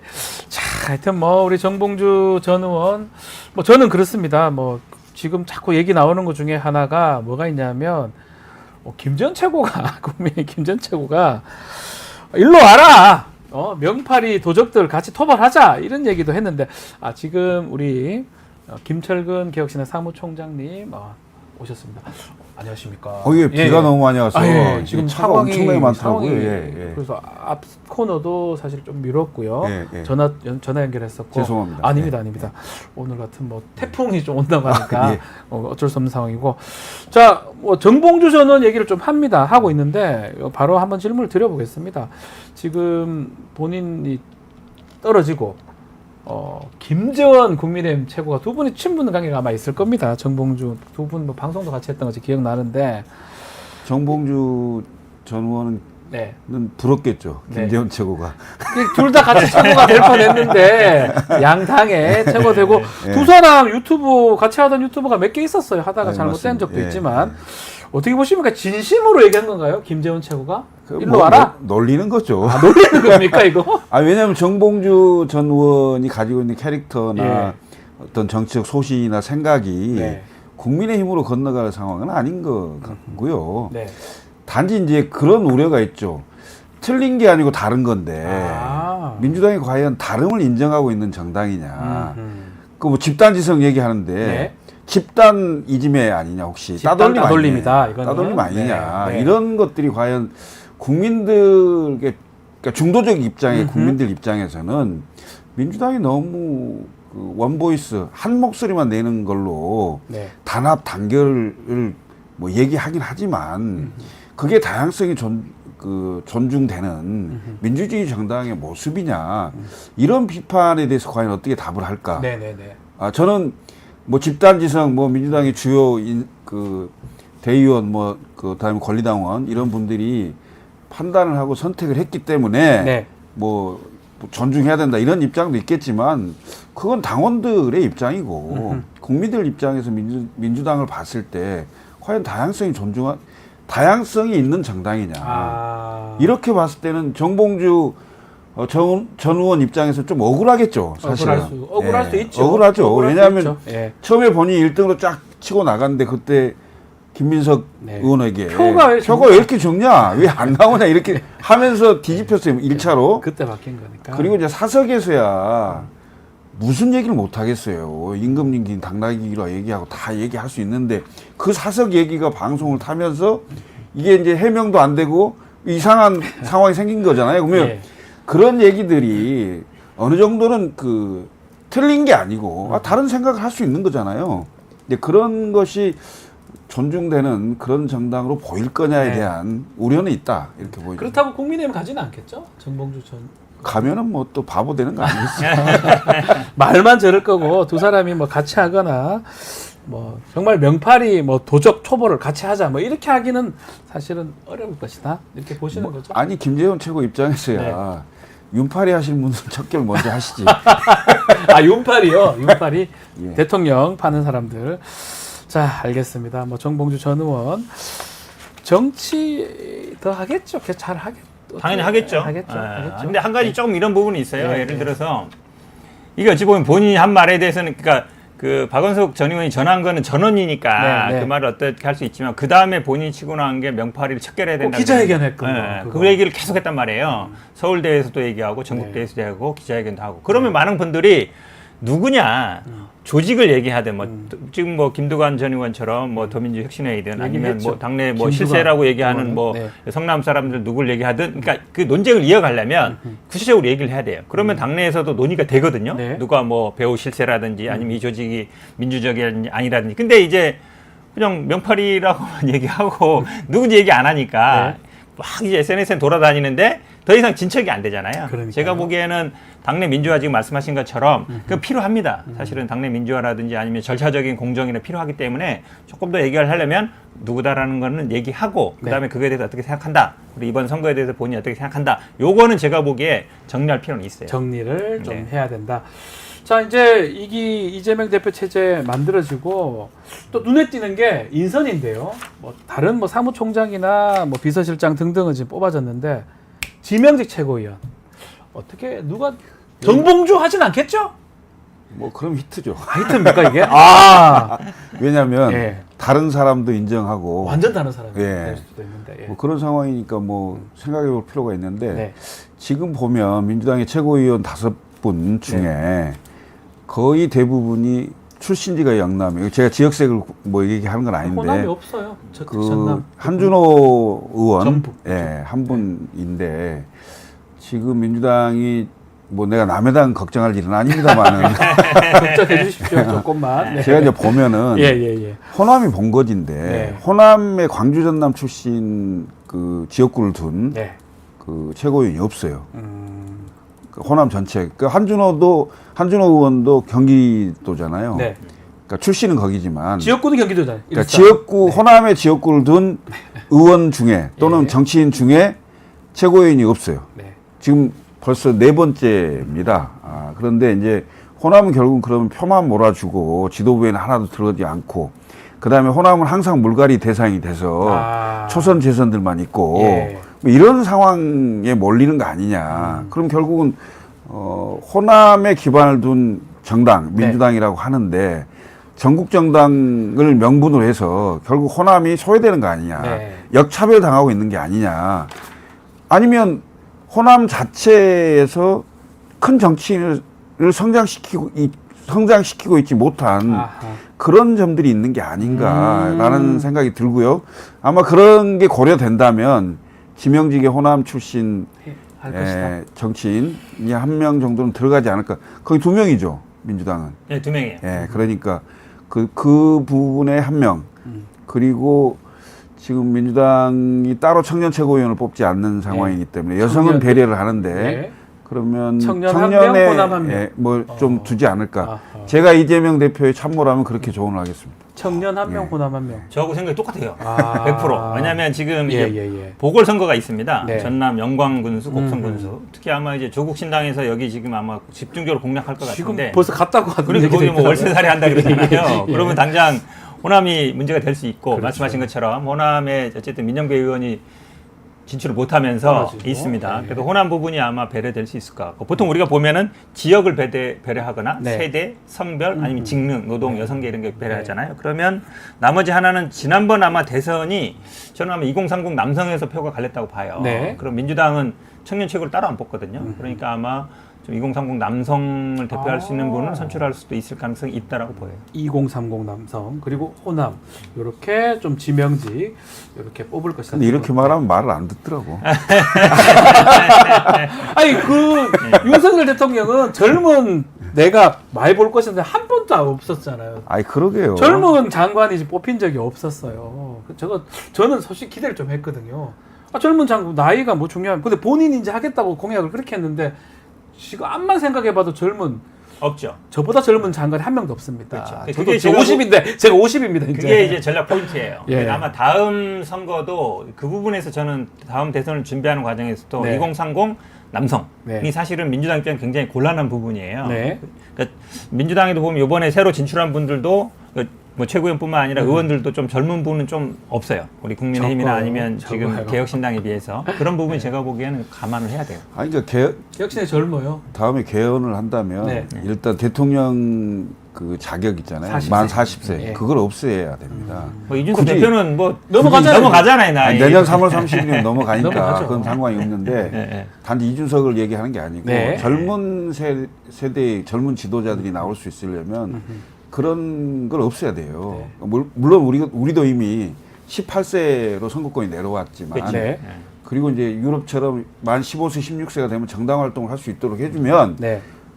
지도자 반열에 가려면 거의 한 20년 정도 활동하면 30대 중반이에요. 그렇죠. 충분히 가능하거든요. 충분히 가능하죠. 맞아요. 그렇기 때문에 유럽의 30대 정치인들이 다 얼마나 많습니까? 그렇습니다. 다 그렇습니다. 그래서 우리가 개헌하면 40세 그거 없애자고. 맞습니다. 저도 그 공감합니다. 저도 찬성. 아예 없어도 상관없어요. 없어도 돼요. 나이가 뭐 중요합니까? 아, 맞습니다. 나이 예. 많다고 잘합니까? 아니잖아요. 요즘 보니까 좀 그러네. 아니잖아요. 알겠습니다. 자, 이재명 대표 민주당이 좀 더 하면요. 내일 문재인 전 대통령 만나려고 하고 양산에 간다고 하는데 요 질문 한번 드려볼게요. 자, 이현주 최고 같이 가는데 이게 좀 딜레마인 게 문 전 대통령의 저격수로 불리는 이현주. 이 정치라는 게 참 웃기기도 하고 재밌기도 하고 좀 그런 느낌이 듭니다. 어떻게 봐야 됩니까, 변호사님? 참 이게 뭐가 야, 그 조국 장관 할 때 삭발까지 했었잖아요. 난리도 엄청 아니었었잖아요. 하고 막 난리쳤는데 참 이게 사실 당내에서도 그렇다 보니까 논란이 많았어요. 최고위원 했을 때 어차피 이분 또 되고 나면 나중에 또 총리할 거 아니냐라면서 엄청 논란이 많았는데 네. 그래도 뭐 어쨌든 민주당으로 왔고 다시 뭐 이재명 대표 정권 창출을 위해서 노력하겠다 이렇게 얘기했는데 아마 제가 보기에는 뭐 특별한 근데 이분 또 부산 출신이에요. 부산 영도. 네, 부산에 지난번에 아마 시장 출마도 하려고 예, 했었고 예, 그래서 예. 부산이라는 이제 공통점도 있잖아요. 아하. 그래서 제가 보면은 아마 좀 뭐 사전이든 사후든 그때 죄송합니다. 예. 한마디 좀 할 하면 것이다. 제가 보기에는 아마 뭐 정치라는 게 그렇습니다. 네. 보여주는 것도 있지만 그것도 필요하거든요. 네. 그래서 가기 전에 어느 정도 한마디 하고 끝나고 나서 돌아오기 전에 한마디 좀 그때는 죄송했습니다. 네, 한마디 미안합니다. 좀 이렇게 예, 합시다. 이렇게 한 말씀 좋겠어요. 안 그렇습니까? 아니, 그러니까 이현주 최고위원이 혼자 가기에는 좀 민망하니까. 혼자를 못 아, 그렇지, 그렇지. 혼자 절대 민망하니까 네, 그렇지. 이재명 대표 갈 때 살짝 얹혀서 하고. 가서 과거를 좀 털려고 네, 그렇죠. 그런 모양새 아닌가 싶어요. 근데 뭐 정치라는 게 서 있는 자리에 따라서 입장이 좀 달라질 수 있는데 이현주 최고위원처럼 이제 그 좀 셀럽이고 그 의원 지금 3선 하고 있는 상황인데 이게 왔다 갔다 하면서 3선을 했고 더군다나 건너와서 다시 건너와서 지도부가 됐잖아요. 최고위원까지. 그러니까 그런 점에서는 사실 이제 과거에 비판했던 세력들에 대한 민망함도 있을 거고 국민들에게도 사실 민망하겠죠. 그렇죠.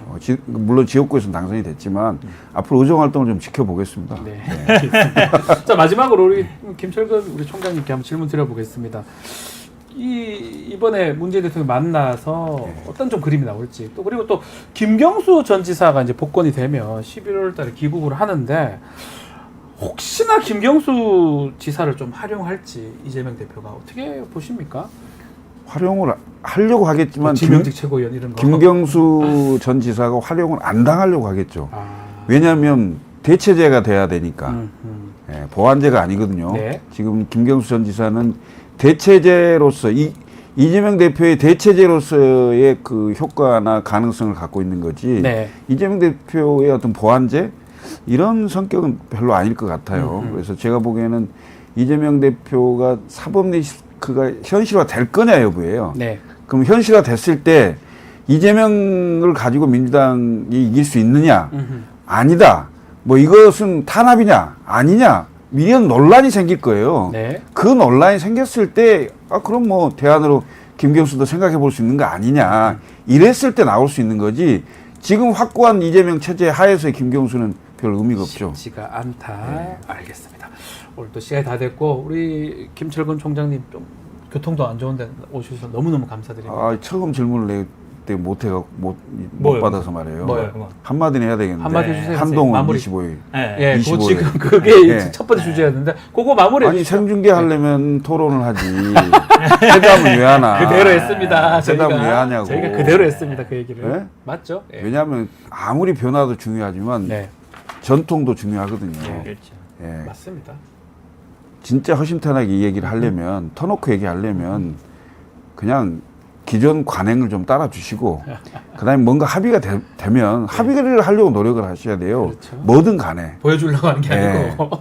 국민들을 위해서 지금 가장 중요한 게 민생 경제라면 네. 그거에 관련돼서 야당을 설득하고 뭐 하나라도 합의를 이끌어내세요. 알겠습니다. 그러니까 저 회담하고 네. 후에 저 KBS 대담 토론 1시간 하자. 이렇게 그렇게 얘기하면 하면 되죠. 돼요. 2시간, 3시간 해도 돼요. 2시간 아니, 왜냐하면 회담을 공개를 하면 대화가 안 돼요. 사회자가 없기 때문에 대화가 안 그걸 어떻게 할 거예요, 이거. 대화가 안 된다니까요.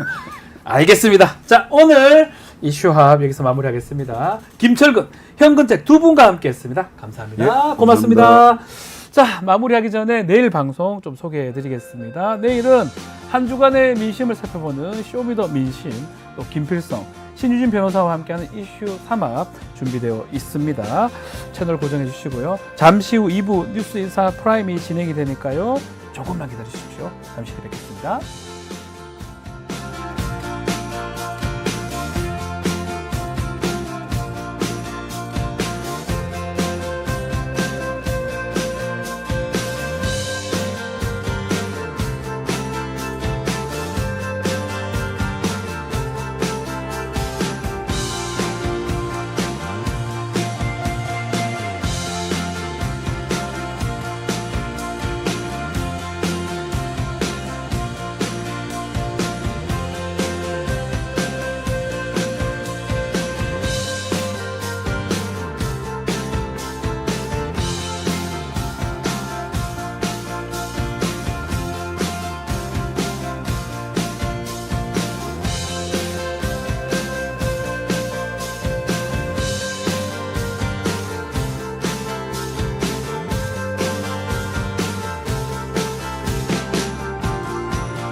한 발 더 들어가는 고품격 시사대담 뉴스 인사 프라임 시작하겠습니다.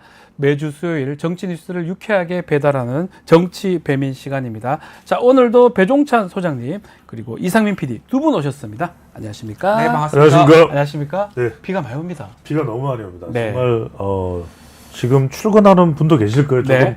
늦게 예.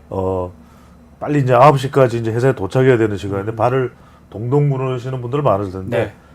이제 지금 운전하면서도 유튜브로 방송 보시는 분들 많을 텐데 정말 안전운전 하셔야 될 것 안전운전 같아요. 하셔야 됩니다. 사고가 곳곳에서 맞습니다. 난 그런 모습들을 봤으니까 예. 조심들 하시고 안전운전. 비가 많이 전국적으로 많이 오고 그렇습니다. 다만 태풍이 이제 소멸을 한다고 하긴 합니다. 그렇죠. 종아리죠? 종달인가요? 종아리. 네, 종아리가 종아리라니요. 종아리라니요. 종아리 좀 해처리 좀 돼야 되는데. 종아리라니요. 또 이상민 또 PD도 괴롭히시나요? 네. 그러신 것 같아요. 알겠습니다. 자, 본격적인 이야기 좀 해보겠습니다. 예. 종아리라니요. 알겠습니다. 예. 네. 자, 이재명 대표 85.4% 높은 득표율로 당대표가 됐고요. 자, 한 주간지가 아마 실시했던 2024년 대한민국을 누가 움직이느냐. 이것도 이재명 대표가 1위가 됐습니다. 대권에 가장 근접해 있다고 봐야 되는 거 아닙니까? 어떻게 해마다 보십니까? 네. 실시하는 이 조사죠. 네. 근데 첫 번째로는 그럴 수밖에 없는 것이 네. 지금 우리가 저는 데이터로만 놓고 봤을 때 이 지수를 보시면은 네. 차기 대권 주자 적합도도 무려 43.2%예요. 우리 미디어 토마토죠? 예, 맞습니다. 미디어 토마토일 거예요. 43.2%는 일단 이번에 나온 전당대 결과를 보더라도 네. 역대 민주당 계열 당대표 중에서 최고 득표율이에요. 그렇죠. 85.4% 역대 다 DJ 뭐 다 포함해서요. 문재인 뭐 다 포함해서요. 다 포함해서 역대 최고 높은 득표율이기 때문에 네. 이 데이터상으로는 단연 으뜸이죠. 현실은 현실로 이제 지금 뭐 다른 어떤 상황들을 이야기하지 않고 데이터만 놓고 봤을 때는 이보다 앞서는 사람은 없습니다. 예, 예. 없다. 그렇고 두 번째는 뭐냐면은 네. 우리가 이제 세 가지를 이야기를 했을 때 짧게요. 이 민주당 내에서는 압도적이죠. 네. 자, 두 번째는 이제 이 경쟁자 구도로 봤을 때 특별한 경쟁자 없어요. 이제 많이들 이야기하는 것이 김경수 전 지사 이야기 많이 하잖아요. 네. 제가 그때 말씀드리면 김경수 전 지사는 지금 5예요. 5%. 예. 지금 영향력으로 봐서 그렇습니다. 이재명 대표 85.4%. 네. 엄청난 차이예요. 예. 그러니까 이제 나중에 뭐 확장될 가능성이 있다지 지금 확장된 게 아닙니다. 세 번째는 뭐냐면은 국민의힘에서 이제 이재명 대표를 반대하는 쪽에서는 계속 이야기하는 것은 이제 재판 리스크죠. 네. 이거는 뭐 봐야 된다. 뭐 저도 뭐 어떻다 드릴 말씀은 없습니다. 하지만 네. 이건 아직까지 결론 나온 게 전혀 아니에요. 그렇죠. 그리고 대법원 선고까지 3심까지 가야 되는 것이기 때문에 이건 볼 일인 것이고 지금 현재로서는 단연 압도적입니다. 네. 뭐 이재명 대표 얘기 한번 예. 들어볼 수 있나요? 누가 축하드립니다. 한국을 줄 서는 겁니까? 아, 줄 안 씁니다. 예. 사회자가 너무 이렇게 편향적으로 하면 안 된다 이런 생각이 들고 그 랩독처럼 하면 안 된다 이렇게 분명히 말씀드리고 예 당원들이 그리고 국민들이 대한민국을 움직인다. 제가 움직이는 게 아니다 이렇게 말씀드리고 저는 그렇게 생각합니다. 준비가 제가 됐나요? 껴들지 마시고 이직이신가요? 네, 네. 예, 어쨌든 산적한 문제가 쌓여 있습니다. 그렇죠. 저의 상대는 뭐 대권이다 이렇게 얘기하는데 저의 최대의 적은 누군지 아시나요? 저는 압니다. 누굽니까? 이재명. 아니죠. 지금 최대의 적은 민생의 어려움입니다. 아. 예, 조착된 전국이죠. 네. 이걸 빨리 타개하는 것이 문제이기 때문에 네. 윤석열 대통령님 전화 좀 받아주세요. 그리고 한동훈 대표 이 특검과 관련해서 얼른 빨리 만납시다. 이렇게 메시지 전하고 있습니다. 예. 지금 누구 과거하고 싸웁니까? 미래하고 좀 싸우기 바랍니다. 저는 뭐 제가 다른 방송에서도 말씀드렸습니다. 네. 지금 이재명 대표의 경쟁자, 적이라는 의미보다는 이재명 대표의 경쟁자는 이재명 대표예요. 본인이에요. 본인이 경쟁자. 이재명 대표가 어떻게 하느냐, 예. 뭐 어떻게 관리를 하느냐, 뭐 재판도 마찬가지고 그걸 대응을 하느냐, 그거에 달려 있는 거죠. 자, 근데 우리 저 기억날 겁니다. 박근혜 전 대통령 그 시절 때 새누리당인데 김무성 전 대표 정말 뭐 대선 주자 1위로 계속 가다가 결국은 본선에 못 날랐어요. 지금도 그렇죠. 한 2년 이상 남았잖아요. 그렇죠. 이게 쭉 간다고 봐야 됩니까? 저는 지금 이재명 대표는 갈 가능성이 높아요. 아, 그렇습니까? 갈 가능성이 높아요. 예. 근데 이제 뭐 다른 하나는 이른바 여권 내에서 네. 또 이제 사법부에서 어떻게 나오느냐 그 부분 이른바 사법 남은 거지. 예. 이전에 다른 후보들하고 다른 건 뭐냐면 김무성 이전에 뭐 이런 사람들 또 뭐 이인재 이런 사람들은 이인재, 김무성 일시적으로 가능성이 거론됐던 거지. 아. 이렇게 구조 자체를 본인이 압도적인 영향력을 유지할 수 있는 구도로 만든 달랐다? 경우는 없어요. 달랐다? 제가 구도 분석을 해드릴게요. 네. 앞서 이제 뭐 현근택, 김철근도 있었지만은 이번에 여러분들 잘 보시면은 이 등록돼 있는 민주당 당원의 절반 조금 못 미치는 정도가 있어요. 네. 근데 따지고 보면 한 100만 명입니다. 네. 제가 거듭 말씀드리지만 100만 명을 내 사람으로 만들 수 있으면 대한민국 정치권에서는 걷잡을 수가 없어요. 100만 걷잡을 명이죠? 수 100만 명 정도. 아. 100만 명 정도. 근데 지금 보면은 지금 지도부가 다 이재명 대표의 영향력 하에 놓여 있죠. 그리고 당원들도 100만 명 정도는 이재명 대표를 지지하고 있어요. 그래 봐도 무방할 것 같아요. 무방해요. 선거 결과 보면. 무방해요. 네. 그러면은 이건 단기간 내에 네. 또는 어떤 작은 변수 하나로 깨질 수 있는 무너질 상황이 수는 없다. 무너질 수 있는 그런 상황이 아니라 그냥 한 태풍이 한 100개쯤 온다. 아. 그 정도면 이제 서서히 뭐 좀 아. 영향을 받을까 정도기 때문에 뭐 앞으로 이제 변수라는 거는 뭐 재판 이야기를 합니다만 저는 당은 일단 안 움직일 것 같아요. 당은 안 움직인다. 안 움직인다. 예. 그래서 역대의 다른 대선 후보하고는 매우 다르다. 저는 오히려 이 구도만 놓고 비교를 합니다. 네. 김대중 대통령 때보다도 당 내부적 구조적으로는 더 단단하다. 단단하다. 네. 이렇게 평가를. 예, 김무성 대표. 김무성입니다. 김무성입니다. 박근혜 전 대통령은 국민을 배신하고 우리 새누리당을 배신했습니다. 그런데 이제 화해하고 싶습니다. 섣불리 근데 제안하기가 어렵습니다. 장성철이 역할을 해주시기 바랍니다. 장성철이요? 고맙습니다. 예. 아유, 어디 가지 마시고 뭐 정치 활동 안 하십니까? 청와대 누가 시켰습니까? 예. 네. 고맙습니다. 장성철 형님 말씀은 통화가 안 된다 그러던데. 통화 잘 안 된다고.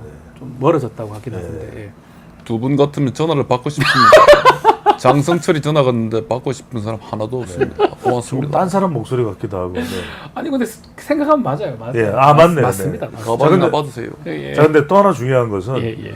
그때 김무성 대표하고 사실은 전 대표하고 비교할 건 전혀 아닙니다. 네. 성격은 그건 그때의 영향력과 그 단단함하고는 지금하고 무척 차이가 있는데 저는 다만 이제 데이터 전문가로서 이재명 대표에게 주문하고 싶은 것은 이럴 때일수록 저는 오히려 더 노련해야 된다. 왜냐하면 그냥 친명, 찐명만 가져간다고 생각하지 안 말고 되고. 오히려 이럴 때일수록 더 배포 크게, 통 크게 더 이걸 좀 다양성을 오히려 주도하면서 아하. 나가면은 더 파괴력이 커질 수가 있겠죠. 그게 아마 이번에 이제 곧 문재인 대통령, 전 대통령 이제 예방을 하는데 이렇게 만나면서 여러 가지 얘기를 할 거 그렇죠. 아니에요. 그렇죠. 그러면서 좀 당내 개파가 좀 있는지 모르겠지만 그거를 좀 이렇게 통합할 수 있는 그런 계기를 마련할 수 있을까요? 그렇습니다. 그래서 지금 뭐냐면 국민의힘은 네. 지명직 최고위원이 한 명이에요. 네. 이 자리에 이제 김종혁 전 조직부총장을 지금도 조직부총장이고 네. 이제 자리를 줬죠. 근데 이제 저는 두 자리니까 민주당 적어도 두 개입니다. 그렇죠. 두 네. 개니까 네. 저는 적어도 이재명 대표가 한 명은 호남 친명 네. 이렇게 가더라도 다른 한 사람은 수도권 오히려 비명 쪽으로 가라. 수도권 비명으로 해서 예. 오히려 이재명 대표는 사람들이 그냥 뻔히 예상하듯이 초일극 체제로 갈 거야 막 비판을 하잖아요. 그죠? 네. 그렇게 또 몰아가잖아요. 근데 아닌 걸로 이렇게 가고 이번에 25일 날 또 한동훈 대표하고 만나잖아요. 그죠? 네. 그런데 저는 뭐 성사되는 것도 작은 게 있을 수도 있고 큰 건 성사되기 어려울 거예요. 서로 입장이 네. 워낙 다를 수가 엇갈릴 수 있으니까 이럴 때 오히려 뭐 청문회도 있고 특검도 있고 여러 가지가 있습니다. 이거는 예. 뭐 당에서 뭐 다른 최고위원들도 요리조리 요리할 테니까 조리할 테니까 네. 그렇다면은 이재명 대표는 오히려 민생 굵직한 거 있잖아요. 그런 걸 텅하니 내놓는 거죠. 가령 MZ세대 요즘 취업 얼마나 힘드냐. 네. 그러니까 이른바 100만 취업 작전 대민생 전략을 다수당이 통과시키겠다. 취업을 더 적극적으로 하는 기업들에 대해서는 세제 혜택을 전폭적으로 주는 기업들에게 이재명 대표가 왜 기업들 친기업 정책을 하지? 근데 결론은 뭐냐면 2030 세대의 취업이거든요. 그러면 저는 오히려 한호성이 쏟아질 수 있다. 좋다. 네. 자, 문재인 대통령 만났는데요. 예, 안녕하십니까. 선글라스 끼고 나오셨습니다. 예. 우리 이재명 예. 대표가 이거 쌍꺼풀 수술해가지고 예, 선글라스 굳이 아니, 그러셔. 수술을 언제까지는 하는 겁니까? 수술 끝났죠. 사실 준비가 안 됐습니까? 아니 붓기가 있는데 어떡합니까? 알겠습니다.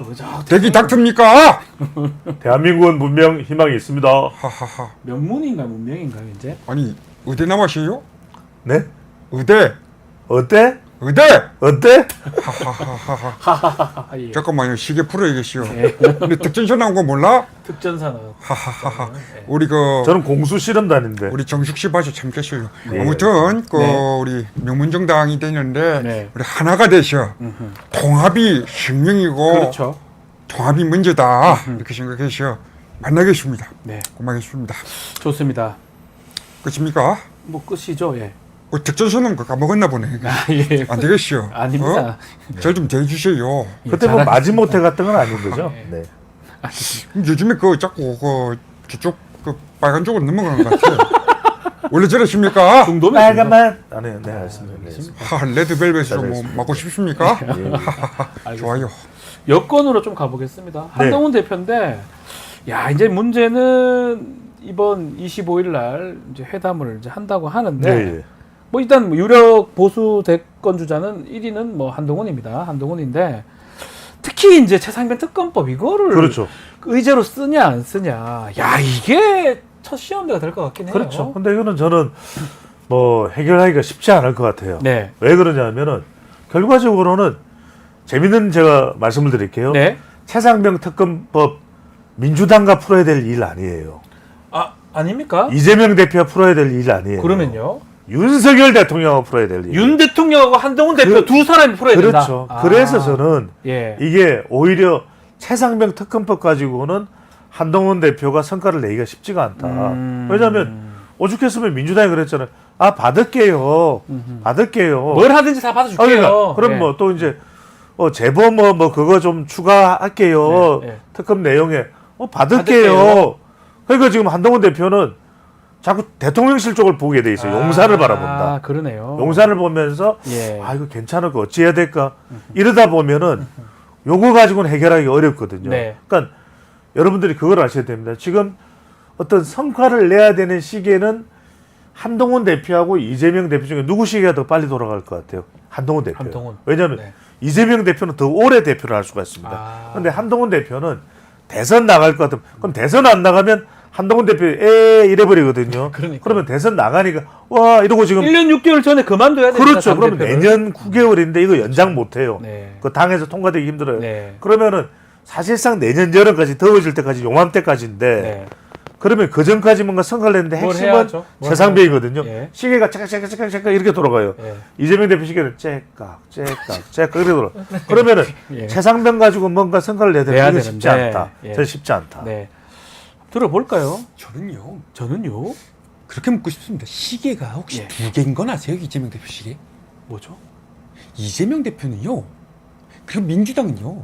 계산이 두 개씩 돌아가는 정당입니다. 하나 아닌가요? 한 손으로는요. 예. 훨씬 위헌성이 강한 정당을 강한 법안을 내놓고요. 한 손으로는요. 제가 낸 대법원장 특검 받는다고 했습니다. 이거 갈팡질팡하면서 정말 왔다 갔다 하는 거 아닌가요? 배종철 선생님 어떻게 생각하시나요? 그걸 제가 생각해야 되나요? 배종사님 누가 생각하나요? 네. 배종사님 생각이 없으신 것 같습니다. 예, 없습니다. 아 저분은 생각이 없나요? 그건 아니지만 저는 좀 갈팡질팡을 예. 좀 빵. 어쨌든 생각했어요. 민주당의 그 진위가 무엇인지 저는 궁금하고요. 아하. 저는 그걸 묻고 있는 겁니다. 네. 그래서 예. 이재명 대표가 지금 신임 대표가 되지 않으셨나요? 그래서 저는 허심탄회하게 민생에 관해서 누구처럼 도망가지 마시고 네. 얘기했으면 좋겠습니다. 예. 25일 날 그 회담을 꼭 생중계를 하셔야 됩니까?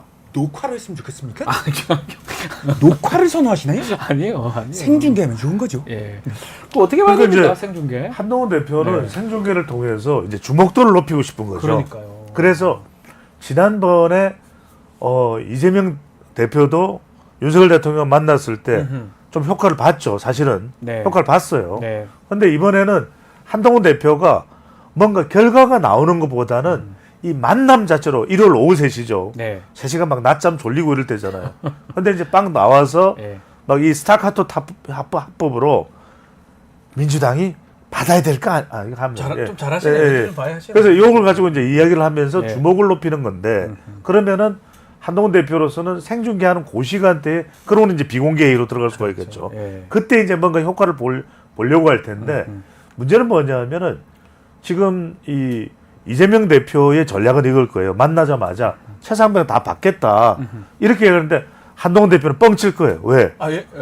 그러면은 이재명 대표가 요구할 거는 빨리 그럼 발의하세요. 합시다. 발의하면은 여당에서 하세요. 우리가 같이 이거 합시다 되는데 그렇게 되면 한동훈 대표는 발의를 해야 되잖아요. 예. 상당히 난감할 수밖에 난감할 없어요. 것이다. 이 답변을 합니다라고 해주기가 쉽지 않을 거예요. 아하. 그래서 저는 오히려 생방송을 통해서 그 전에 민생 있잖아요. 네. 민생하자, 정쟁하지 말자, 청문회 하지 말자, 특검하지 말자 이걸 강하게 밀어붙이면서 오히려 이재명 대표를 약간 좀 뻘쭘하게 만든다 그럴까요? 예, 예. 아니 김건희 살인자? 누가 살인자입니까? 막 이러면서 그런 좀 질문할 것이다. 그렇죠. 이제 예. 한 5분 동안 민생 얘기하자고 하는데 무슨 얘기하시는 겁니까? 민생 얘기 앞에서 그런 얘기할 수가 있겠습니까? 저는 저런 식의 이렇게 얘기가 정말 국민들 보기 부끄럽습니다. 이런 식으로 토론할 것 같아요. 그렇죠. 그래서 제가 말씀드릴 적에 5분 효과. 예. 5분 효과를 노리면서 3시 10분부터는 이제 비공개니까. 비공개로 하고. 그때는 나 몰라. 예. 예. 자, 이제 그렇지만 이제 25일 날 회담 진행은 될까요? 의제 조율은 조금 쉽지 않은 것 같아요. 그렇죠. 특히 최상병 특검법. 이거 그러니까, 하냐 안 하냐. 그러니까 이거잖아요. 세 개입니다. 예. 세 개인데 첫 번째는 뭐는 25만 원. 예. 두 번째는 최상병 특검. 그렇죠. 최상병. 그다음에 세 번째는 뭡니까? 금투세. 금투세 문제. 근데 예. 25만 원 한동훈 대표 절대 안 받습니다. 이거 받는 순간 한동훈 대표 와르르 무너지거든요. 그럼 안 받는다. 예. 최상병 특검은 뭐냐면 이재명 대표가 다 해라.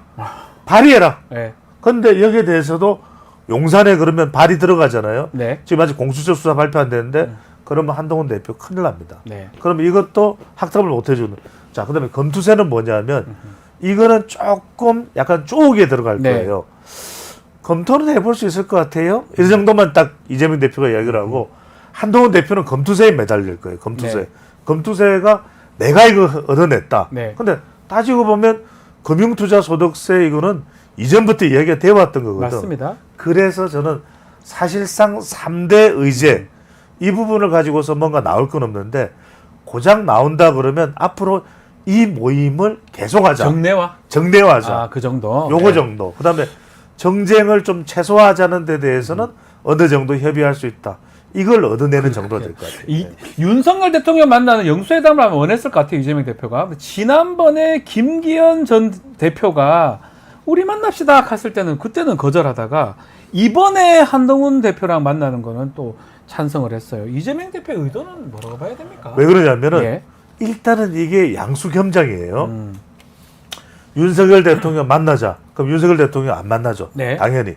그러면 이제 앞으로의 전국은 어디 쪽으로 전개가 되냐면 이재명 대표와 한동훈 대표 쪽으로 전개가 돼요. 양당 대표. 양당 대표 쪽으로 예. 갑니다. 그런데 그전 말씀드렸습니다. 누가 더 길게 해요? 이재명 대표가 길게. 째깍, 그러면은 째깍. 이재명 대표는 급할 게 없어. 근데 한동훈 대표는 빨리 연말까지 뭔가를 만들어내야 되거든요. 네. 그러면 한동훈 대표가 지금 이재명 대표가 한동훈 대표만 꺾어버리면 네. 누가 남죠? 이제는 한 사람밖에 안 남아요. 누구죠? 오세훈 시장. 아, 시장. 오세훈 그러니까 시장. 사실상 이제 무주공산이 된 민주당 내에서 이제는 하나씩 여권의 주자들을 좀 제거해 나가는 공략하는 것이다. 그렇죠. 예. 일리미네이션 전략이죠. 공략하는 이른바 25일 해동이 이재명 대표의 그랜드 일리미네이션 전략의 시작이죠. 김기현 전 대표는 좀 서운할 것 같긴 해요. 안녕하세요. 김기현이에요. 네, 김기현입니다. 지금 민주당은 산무정당대회를 통해서 정말 안타까운 전당대회를 한 거예요. 왜요? 산무전당대회. 뭐가 있죠? 그러니까 그 세계가 없다는 거죠. 예. 감동도 없고 비전도 없고 상식도 없는 산무정당대회죠. 정말 그들만의 리그 아니겠어요. 예.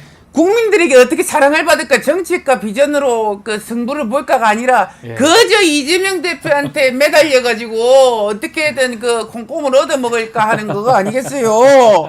이재명 대통령 만들자 윤석열 다도 이것만 외친 게 어떻게 정상적인 정당이 이건 조선 노동당하고 또 같은 뭐 거죠. 노동당입니까 또 이게? 견드는 거예요? 아니 편을 왜 듭니까? 아무튼 그래서 이거는 죽은 정당이다 이렇게 보는 거고요. 제가 만나자고 하실 때는 왜 안 맞는 거예요? 단톡방도 좀 하고 해야지. 기분 나쁘시죠? 그러진 않아요. 아, 그건 아니고요. 예. 아무튼 그 자세한 건 제 페이스북에 올려놓을게요. 제 페이스북에 올려놓는 거 예, 볼게요. 그 전문이에요, 제가. 의원님 그 울산 울산 안 가죠? 땅은 어떻게 됐습니까? 울산 땅? 정청래처럼 저렇게 얘기하는 거 예. 굉장히 기분 나빠요. 아니 그 KTX가 눈이 정청래 눈이에요. KTX가 꼬부라졌다 그래가지고. KTX는 정시에 출발해요. 법사위 전철처럼. 저 가보겠습니다. 알겠습니다. 예, 대표님 예. 감사합니다. 예. 의정 활동 열심히 하십시오. 예. 네. 응원하는 거예요. 응원합니다. 응원합니다. 예. 다 고마워요. 응원합니다. 다 예. 응원합니다. 좀 전에 지금 오세훈 시장 얘기도 했습니다. 그렇죠. 오세훈 시장의 마음도 좀 급할 것 같긴 해요. 그 지금 오세훈 시장 대선 출마가 나서 51%. 그렇죠. 출마한다 이 말 그러니까 아닙니까? 오세훈 시장 이야기하기 예. 전에 일단 지금 어떻게 지금 정치판이 벌어지고 있냐면 네. 전당대회 끝나면서 이제는 사람들의 시선이 이재명 한동훈 쪽으로 그렇죠. 모아져요. 두 사람한테. 두 사람이 이제 유일하게 지금 정치권에서 팬덤이 있는 두 사람이에요. 그렇죠. 그런데 홍준표 시장이 달라졌어요. 홍준표 시장이 지금 역사 문제에 대해서 오히려 이거 너무 시끄럽다 네네. 이러면서 약간 윤석열 대통령하고 거리두기를 하고 있습니다. 여기서 흥미로운 걸 하나 발견하는 게 뭐냐면은 네. 지난번에 전당대회 과정과 직후만 하더라도 완전히 쏘아붙였잖아요. 그죠? 네. 그런데 홍 시장이 뭐가 변했냐? 이제 당심도 민심인 걸 안 거예요. 그러니까 윤석열 대통령하고도 약간 거리두기를 합니다. 근데 대표적인 게 지금 오 시장을 보면, 오세훈 시장을 보면은 한동훈 대표하고도 약간의 거리두기. 네. 대통령하고도 약간의 거리두기. 또 너무 보수하고도 극단적인 보수하고도 거리두기. 태극기 빼고 네, 태극기 날리며 태극기. 그다음에 이제 예. 좀 야당에 대한 공격도 조금 거리두기를 해요. 그러니까 그런 면에서 보면은 이 한동훈 대표를 제외하고는 오세훈 시장이 가장 선택지에 이 무게가 좀 실려 있다. 아하. 이렇게 봐야 되겠죠. 자, 오세훈 시장이나 홍준표 시장 얘기 한번 들어보면 좋을 것 같아요. 나오셨네요.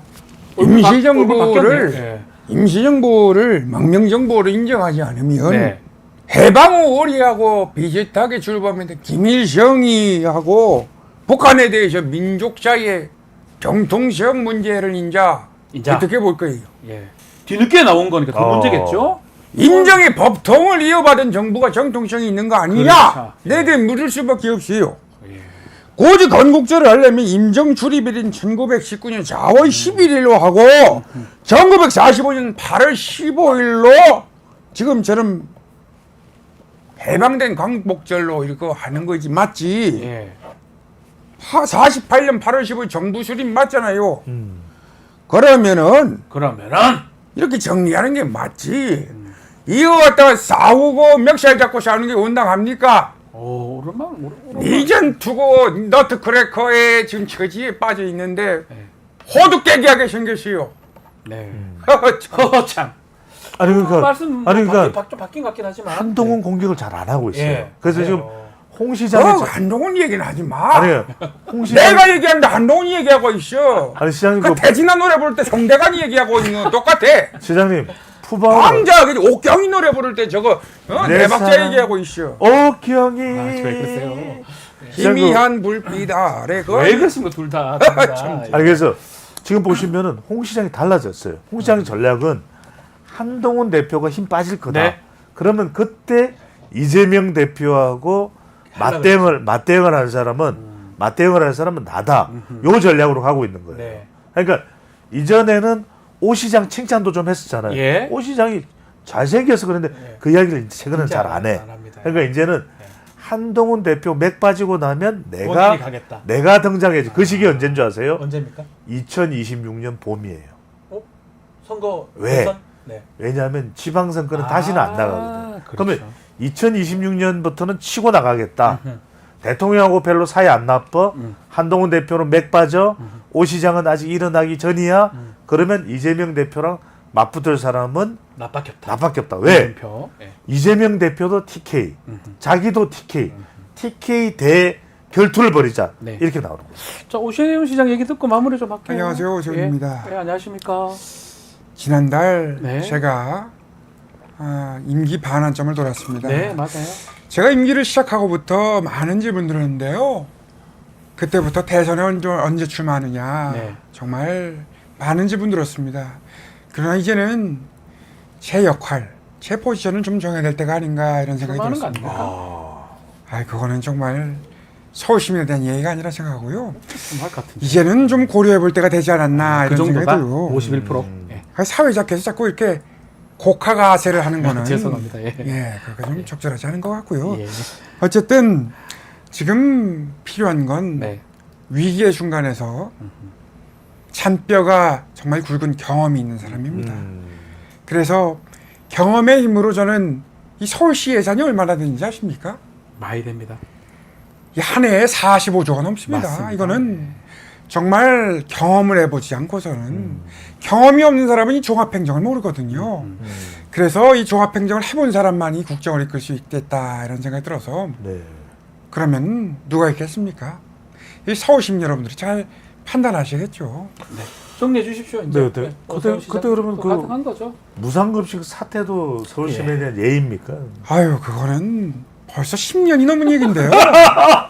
그거를 다시 꺼내가지고 이렇게 저렇게 얘기하는 거는 네. MB 때 얘기 정말 아닙니까? 다시 침소봉대하는 MB 때. 얘기고요. 20년 전인데. 10년 전 마인드로 갔다가 지금 네. 시간이 얼마나 많이 흘렀는데요. 지금 네. 약자와의 동행을 하기에도 시간이 부족하다 이렇게 예, 생각하는데 10년 전하고 배정찬 소장이 몸무게가 똑같다 이렇게 생각하는데 다이어트는 정말 언제 하십니까? 알겠습니다. 네, 그런 생각 가지고 있습니다. 감사합니다. 오늘 우리 마무리 좀 해야 될 것 같은데. 마음속에 태극기를 심으시고 아닙니다. 예, 아닙니다. 예.